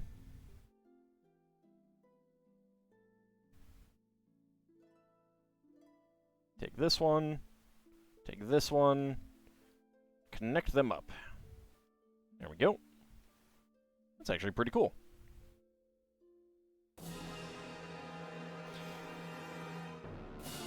The language of splodies. Indeed, indeed. That is definitely Lel Bunny's preferred mode of communication.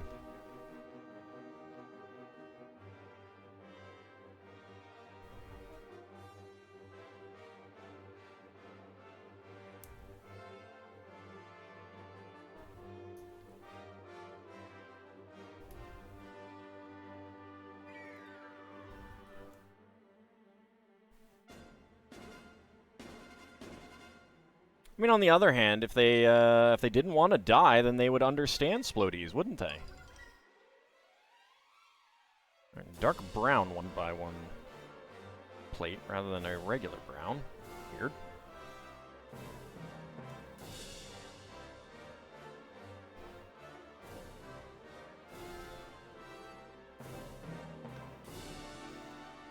There we go.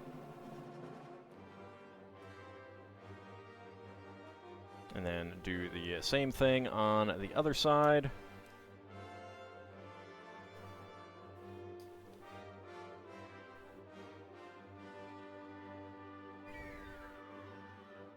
Where's the share button on Twitch? I have no idea.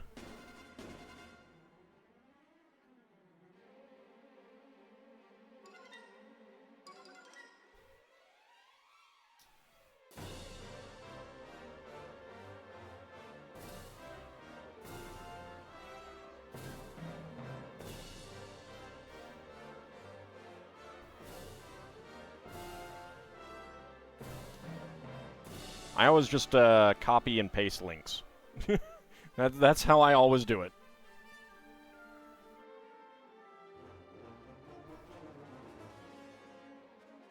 Oh, I missed a white 1x2 plate. Go ahead and get that in there, right there. Okay, and just rests right on there.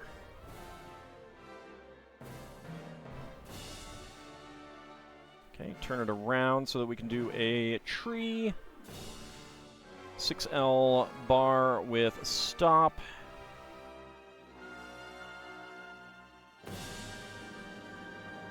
Even have an example of Lil Bunny diplomacy. Oh, is that the one with the beetles? It was like one beetle and the scientist survived that.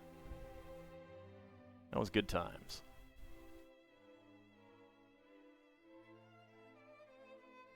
Yep. That's what I thought.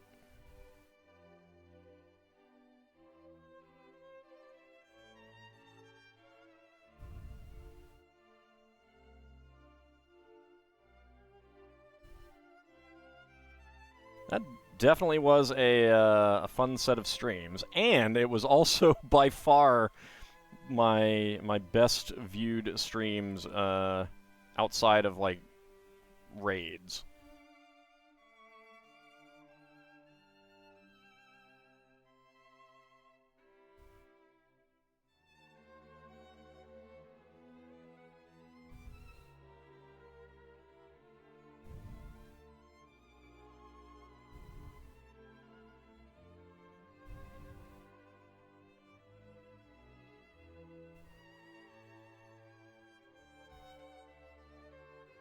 I've definitely thought about going back to play it again.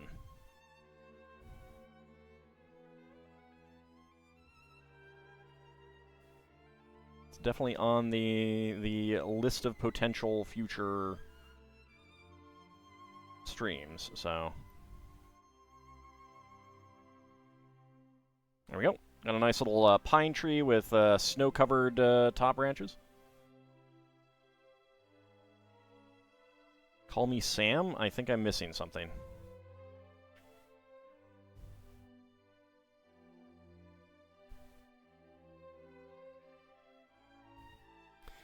Alright, get a 6L bar with stop and a cone.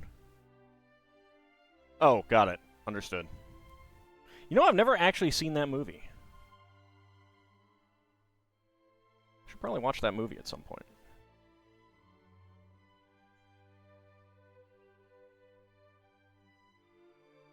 Although, actually, I think the quote from it is, play it, Sam.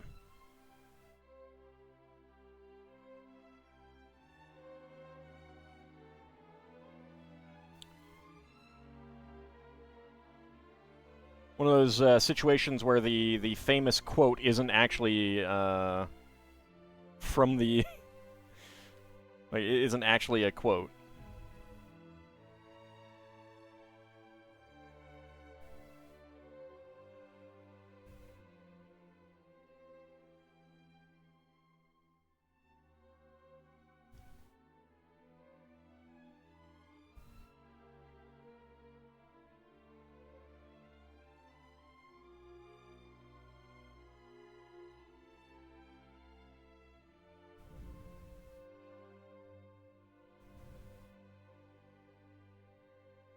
There's a lot of classic films that I have not seen that I should really get around to watching one day, one of these days.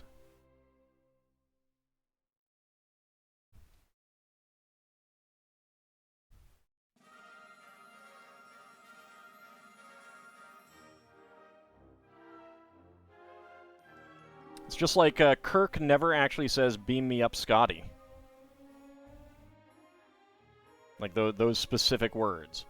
They're similar words, but never those exact words. Like, no one ever actually says that.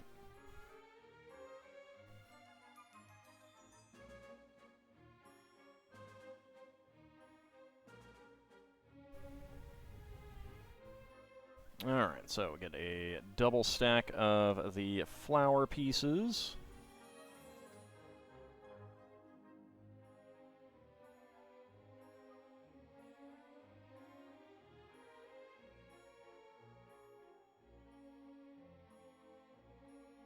Well, it's more that, like, there isn't just a formulaic, other than the word beam, you know, there's just, like, a bunch of variations, like 3 to beam up and stuff like that.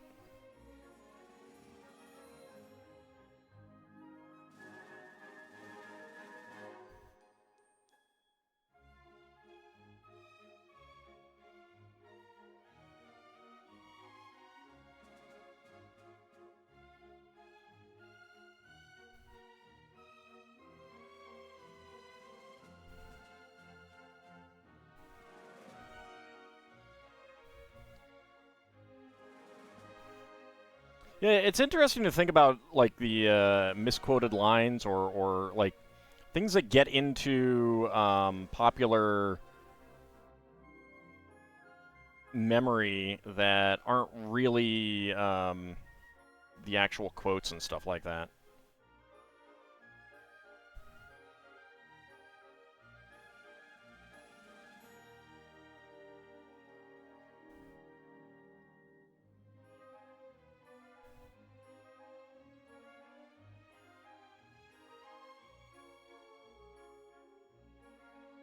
There we go. And that right on top. A little bit of snow on the top of the tree.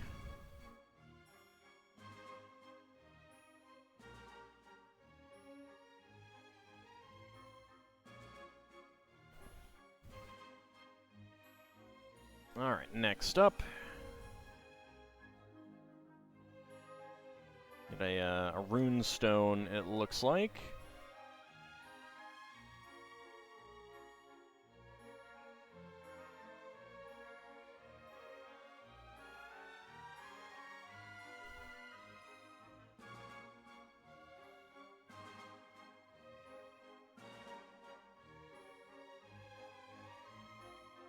Yeah, I mean, anytime you deal with old stuff, there's going to be stuff that doesn't age well.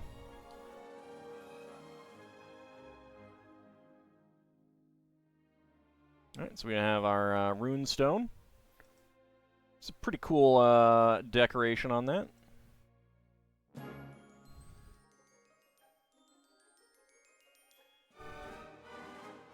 There we go. Alright, that is that bag. So we have a dark brown 1x1 plate, gray and brown 1x1 tiles, white 1x1 cylinder plate with hollow stud, green 1x1 plate flower, green angle connector with stud, and white and green 3-stem plant pieces. There we go. Alright, so let's go ahead and set that aside, and we'll go ahead and start on bag number 4. Or, you know, I could break the roof off.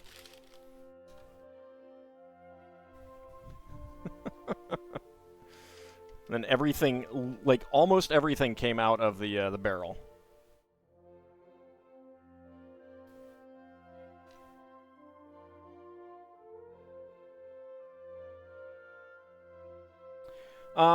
There's an old version that they don't have in production anymore, that is on a stud. And that's not the one that's, used anymore. So also, I suppose we should, take a closer look at the front. It's a nice little, you know, bit where you can, like, look in there and stuff like that. I like that. And on the back, it's a little bit more fully built in.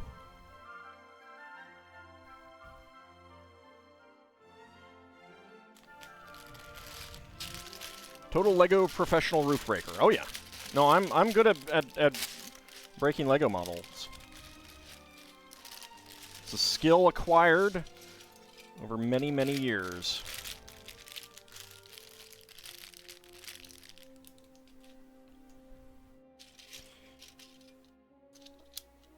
Alright, let's put some plates aside.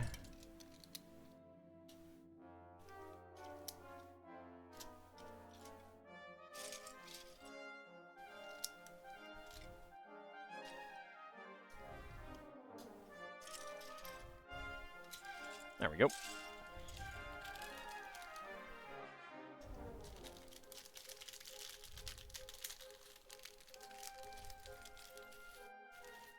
I mean, both are good. They both serve different purposes, but they don't do the old flowers anymore either. Sadly, love those flowers. Luckily, I have like 1 billion of them.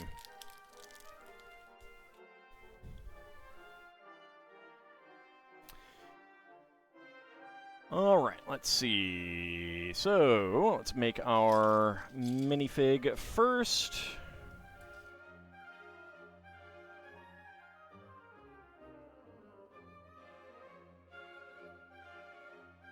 Also, we're going to need that. And that. Where's his helmet? There's his helmet. Okay.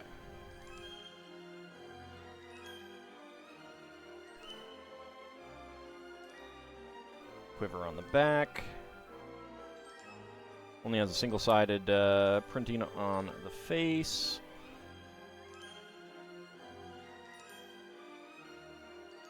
Because there isn't enough space. There isn't enough covering the back to have anything.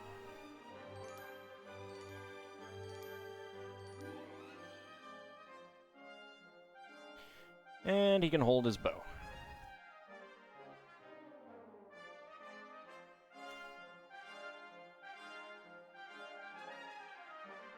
Can't really see his back with the quiver on it, unfortunately, but he's a very happy Viking.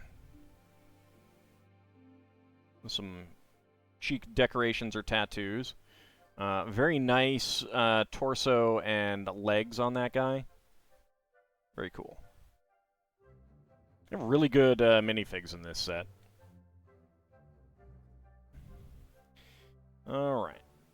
Let's get that on there.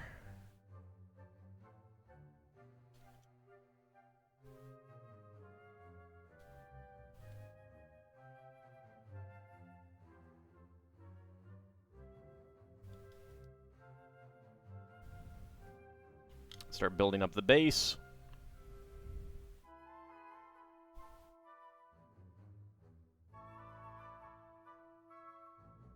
And another 2x4. Okay, so this is going to be the front dock section.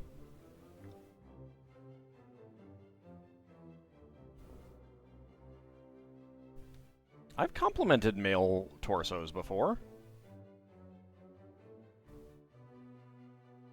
I was complimenting this torso not too long ago. I complimented, like, all of the torsos in the, Lion Knight's Castle. Complimented the torsos in the D&D set, all of which are ungendered, because you get male and female heads for all of the characters.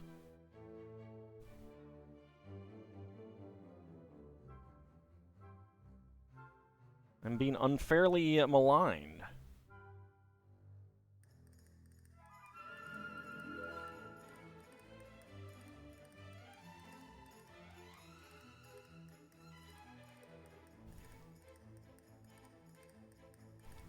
I mean, the thing that I don't compliment very often is male hair pieces.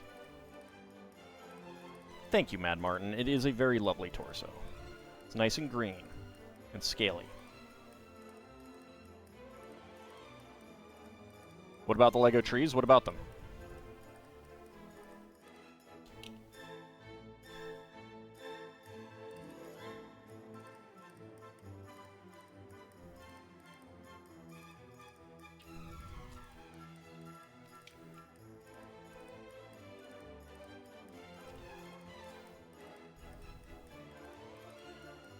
Their torsos? Hate to break it to you, but the trees don't have torsos. They have trunks.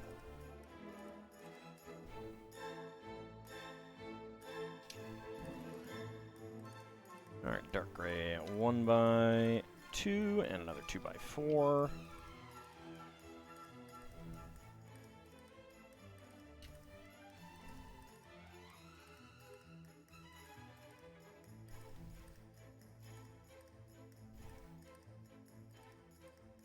A little weak there in the center if we don't get anything inside there.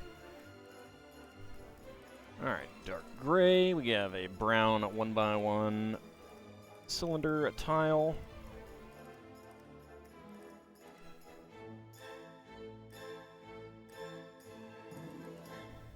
One could say Groot has a torso. That's true.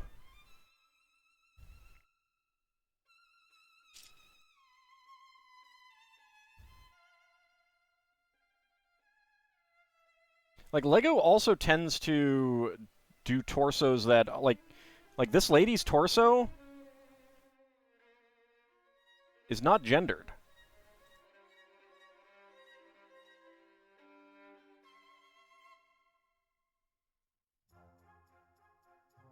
Like, it's on a lady, but it's not a gendered torso. You could swap the head and hair and have a male character, and the character would be just fine. Would look perfectly fine and reasonable.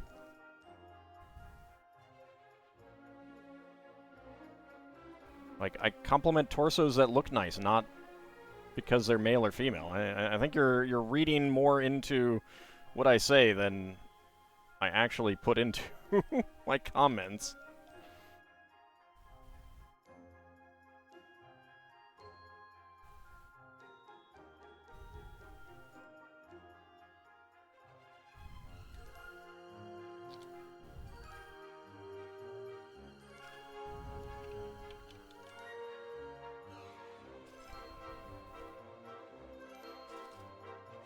Let's move some pieces around so we can get this all in here.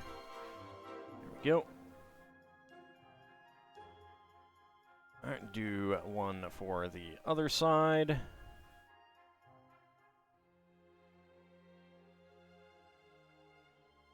What LEGO set do I think has the best one? I mean, a lot of it boils down to what you're looking for. Like, the Medieval Blacksmith set is a fantastic set. Lots of awesome detail. It looks great, but it's the wrong scale for actual LEGO sets, like actual castle sets or things like that. So, I mean, it's a great display piece, but it actually looks gigantic next to the Lion Knight's castle. So it's like, depends on what you want.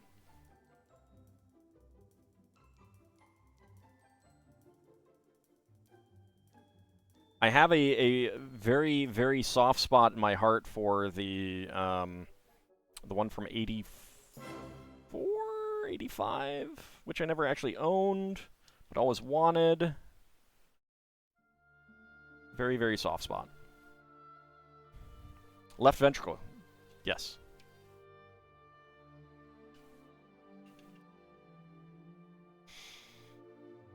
There we go. And I need the 2x2. There we go. Howdy, Emerald Glow. How's it going? You have rings in your torso? I mean, I don't know. I don't know what you eat.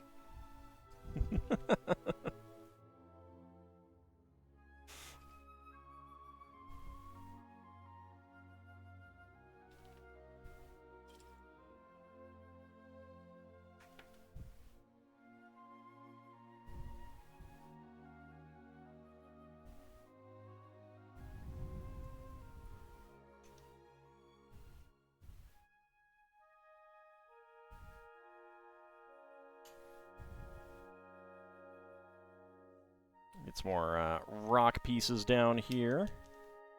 Get a 1x1 there, and I need a 2x2 to lock these two plates together. Oop. That is right there. Wonder if they've made legs that are 2x1x2, but longer than normal. Yeah, there are tall legs for, like, the Avatar characters, and they first came out for Woody in the Toy Story set. So they do have tall legs. All of the Avatar aliens have those as well. They're kind of creepy.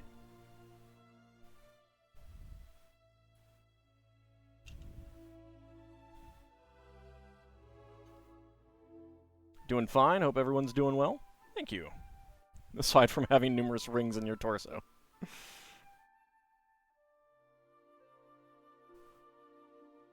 The old dresses used to be just a slope.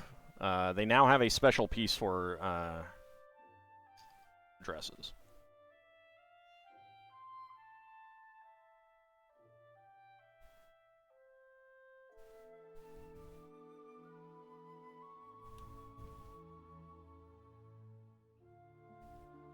See, we have standard legs, we have shorty legs, we have midi legs, and then we have tally legs. And that's just on standard minifigs. Doesn't even get to the awesome things that you can get with, like, Scala figures, which don't actually come apart. Or everyone's favorite Jack Stone figures. Or our Technic figures. Also don't come apart. Or Belleville figures.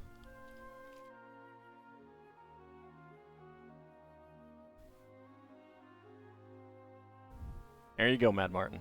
He's out. He's out because you wanted to see him.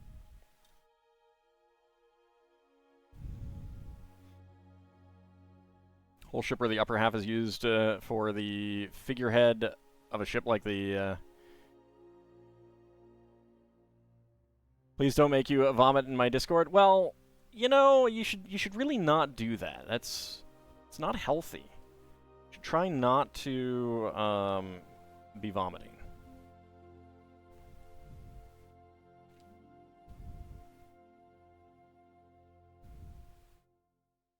Cursed fireman is watching you sleep. Oh yeah. Oh yeah. Pray that the onion rings goddess doesn't come to you ever. Don't particularly like onion rings. I haven't had onion rings in a long time. I'm not making you do anything. This is victim blaming.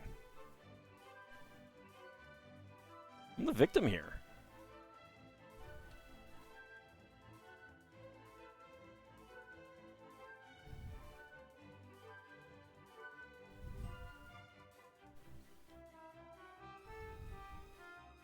You always have a choice. You always have a choice.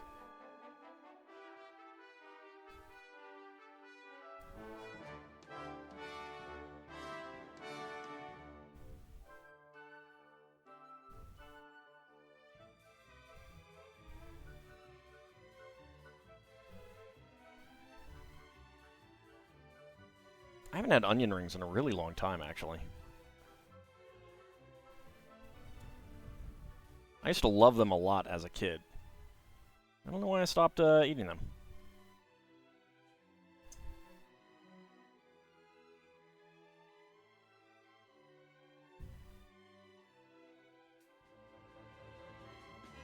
Alright, 4 1x8s. There we go. There we go. 2 1x2 slopes.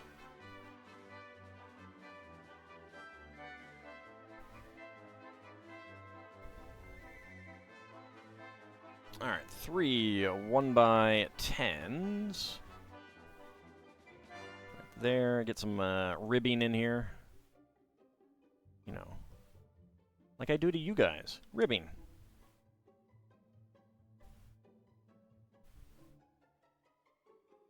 Turn it around. All right, you're taking up space.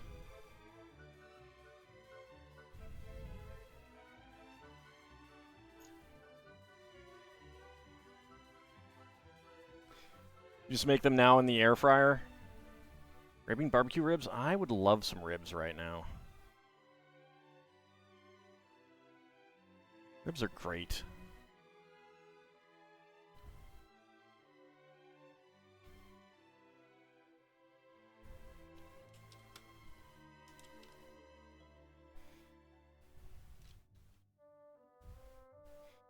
Alright, let's see. Next up. Okay, 2 more 1x8s. And a 1x8 dark gray tile. That fireman is unique. You shall support him. No, no, don't fall for it. Don't fall for it. It's exactly what he wants you to think.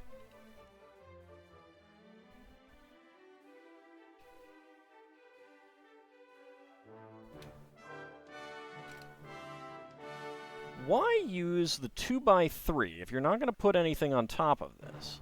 I mean, I guess it's so that it can't go that way against the brick. Oh, it's odd. At least the Jack Stone parts were strong. I mean, they were big. I don't know about strong. Fireman will make you eat onion rings? Wow. Really think he'd do that? Wouldn't you trust him? I would not trust him, Emerald. No, I would not. He's a Jack Stonefig.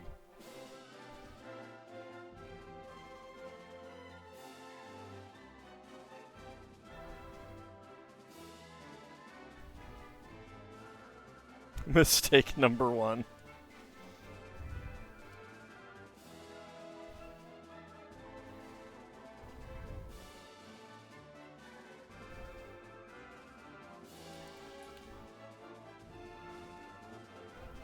There we go. Got our steps all done.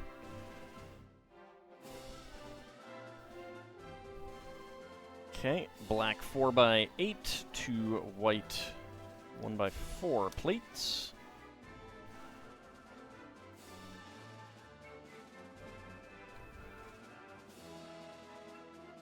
You're actually gonna go eat. All right, enjoy your food, and thank you for the lurk. I hope it is delicious and not onion ringy.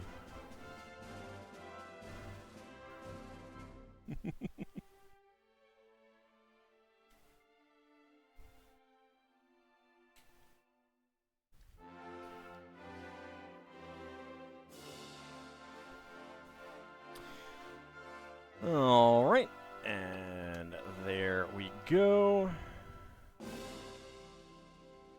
For a nice fire pit, I believe that will be.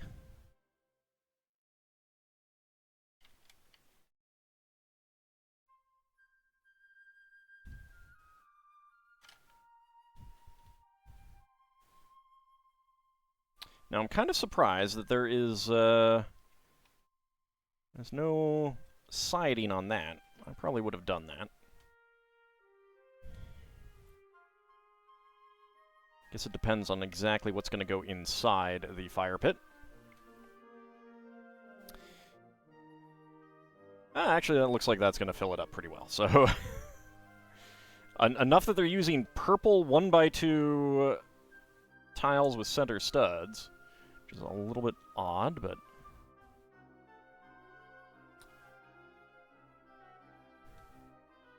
What? Fire? Fire? What? I heard something about a fire.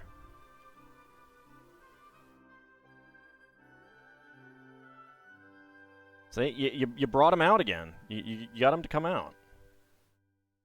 Should be a little more careful about that.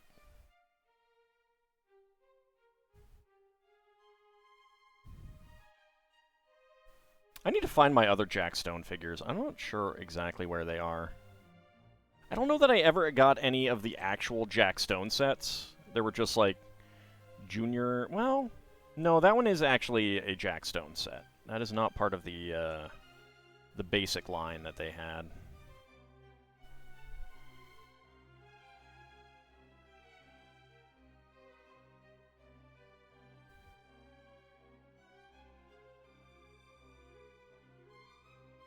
I did learn well after the fact, and by well after the fact, I mean, like, last year, that there was a yellow car jack piece, you know, like to jack up a car. Not to carjack it, not to steal it, but to put it up so you can change the tire. In yellow. They've all been blue, other than that one, in that one set, that was yellow. And I do not have it. And I need it. Needs it, precious. Tell him the Cornflakes guy is on fire. No, Cornflakes guy is perfectly fine. Yeah, even my cornflakes aren't on fire. I mean, they're like a fire in my belly, though.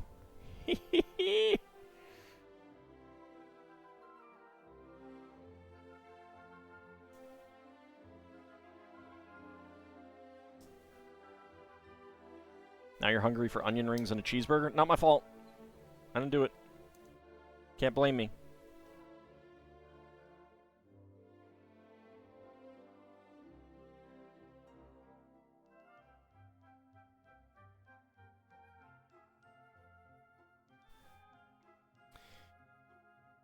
Alright, so 3 flames. 1, 2, and 3. I haven't had a milkshake in a while either.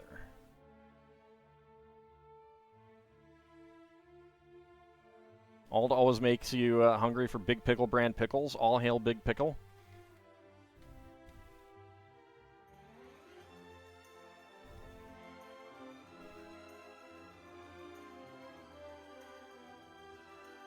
I mean, it's not my fault, so...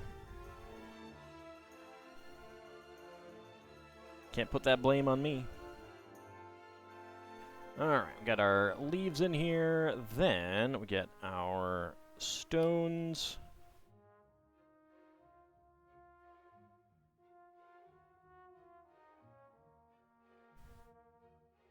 Vanilla shake with some crumbled Oreos. I'm not a big fan of Oreos, actually.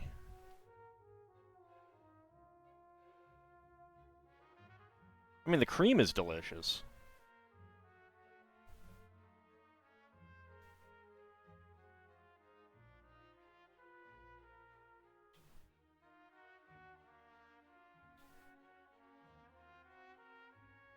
But if you're eating the Oreos just for the cream, well, you know.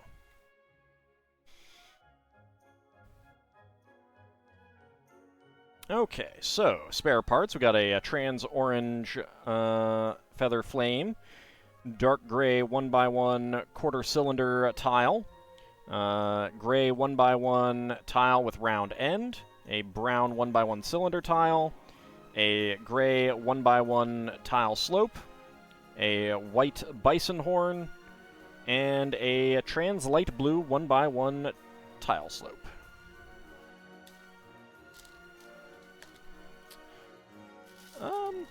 Bag number 5 isn't too large, so I think we'll do that one, and then that will be the wrap-up.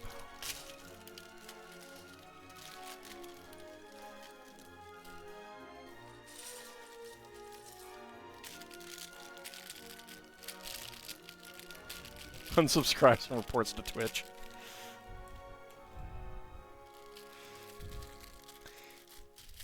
Look, it's not a personal attack. It's an impersonal attack. There's a difference.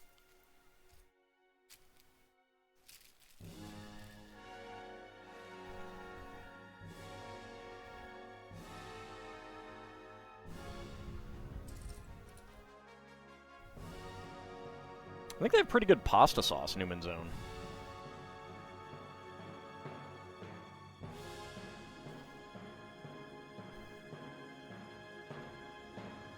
Get some little snow bits on here.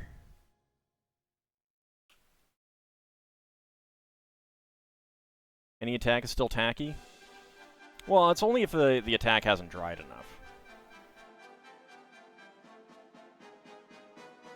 Alright, dark brown 1x8 plates.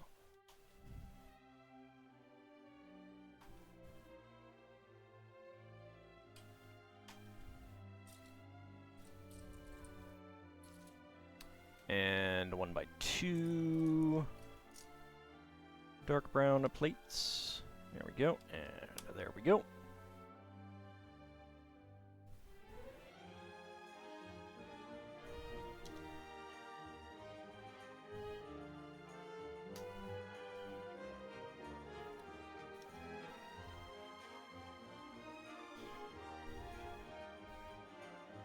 Yeah, it was set up for charity.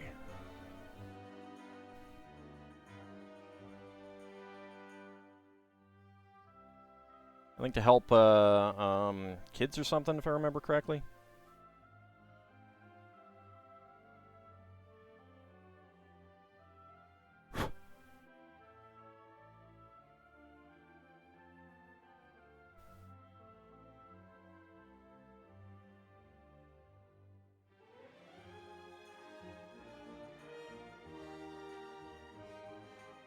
Alright, get these.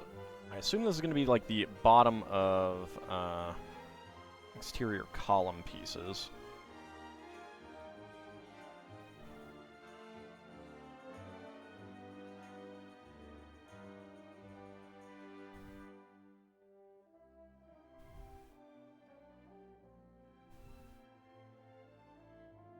we go. And there we go. All right. So got those in.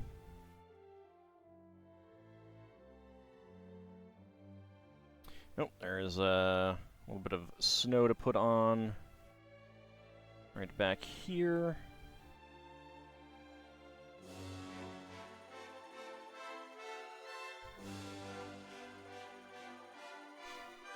Now it all goes to the Auld War Machine.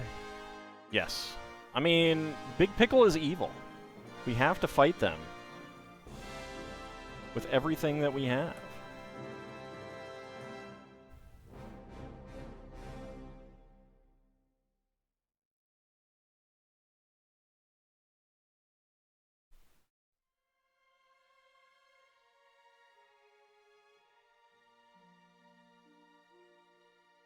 It's a fight for true democracy.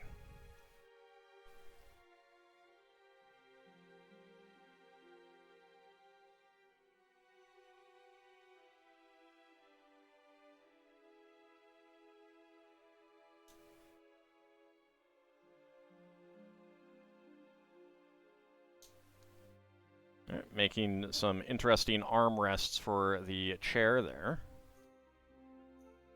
It's pretty cool. Let's see. 1x1 plate with 2 bars. There it is. You already did that in Helldivers earlier. Well, I don't know what you've done in Helldivers.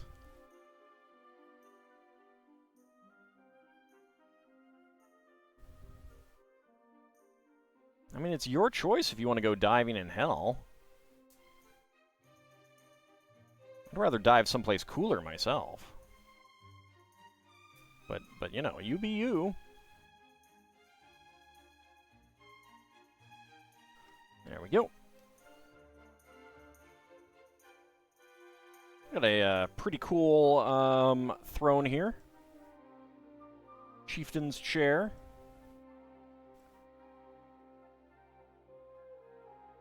Spelljamming helm, you know, whichever.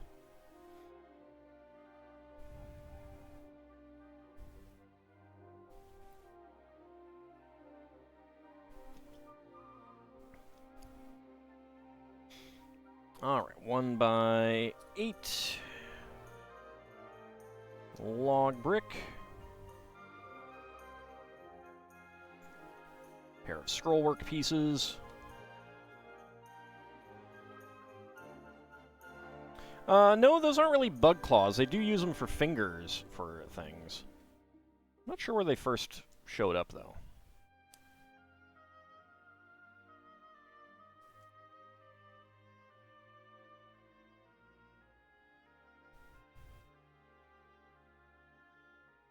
Okay, side stud pieces.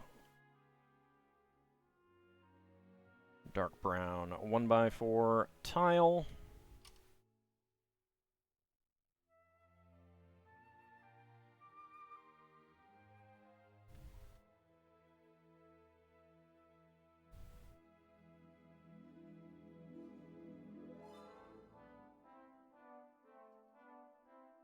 One by 4 plate in dark brown, and a gold 1x4 lattice fence. Making a nice lattice window, very narrow.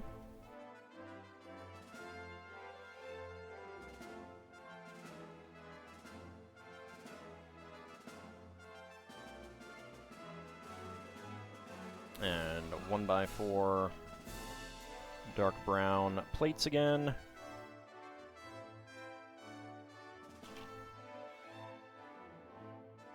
A pair of 1x2 log brick stacks.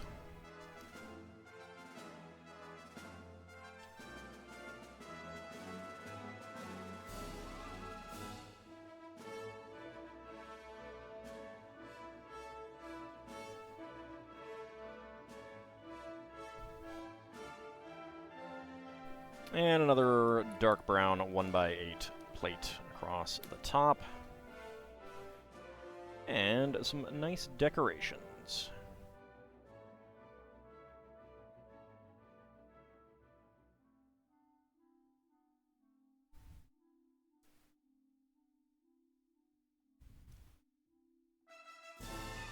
Let's make sure they're straight.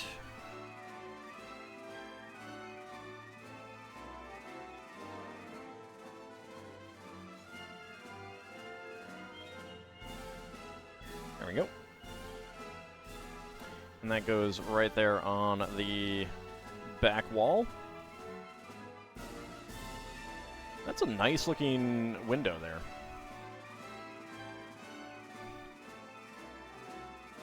The decorations are why you left your pirate ship together?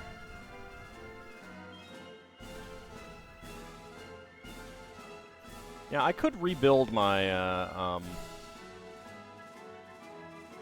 Black Seas Barracuda. I've got all the parts. 1 by 1 by 5 bricks on the corners. It's effort, though.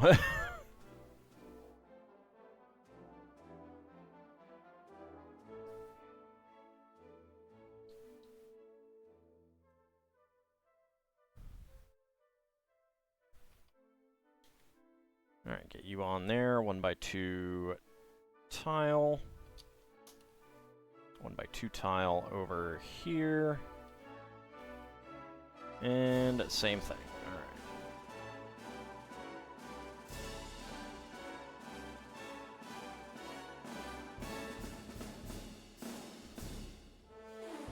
Helps if I have it angled the right way.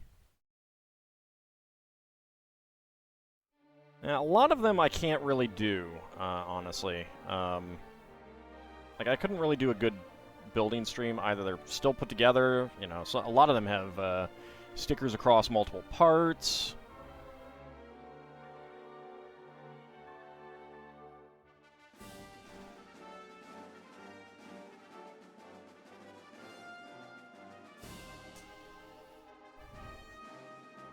I'd have to find parts for a lot of them. I'm going through my old boxes and everything. Not the easiest thing to do. Alright, this is making a nice striped wall section. I like how this is gonna look.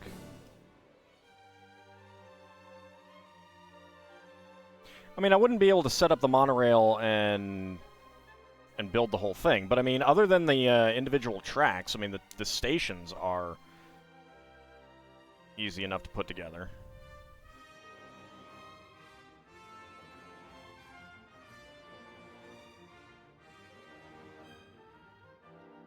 Alright, 1 by 3.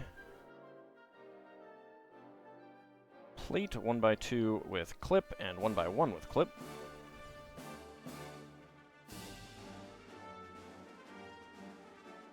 Now, there is a set coming out real soon that does remind me of the Launch and Load Seaport. I am extremely excited about that, because that is one of my favorite town sets. I will definitely be getting that one. I look forward to building that. It's got a non-floating boat, which means that the set is actually reasonably priced.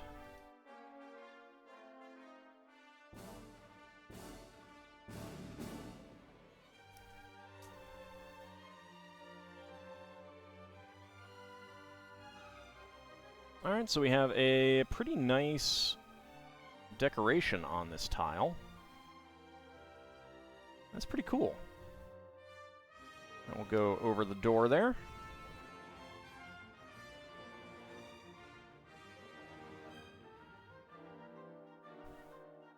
And have a pair of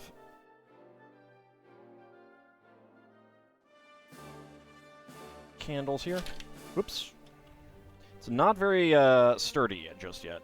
Yeah, not super close. We did hit the goal for the Orient Express, but I haven't ordered it yet because I'm waiting for a double VIP points or a high value gift with purchase. There we go. Yeah, definitely need some more locking in on that part. But I like the striping that they have there. That's pretty nice.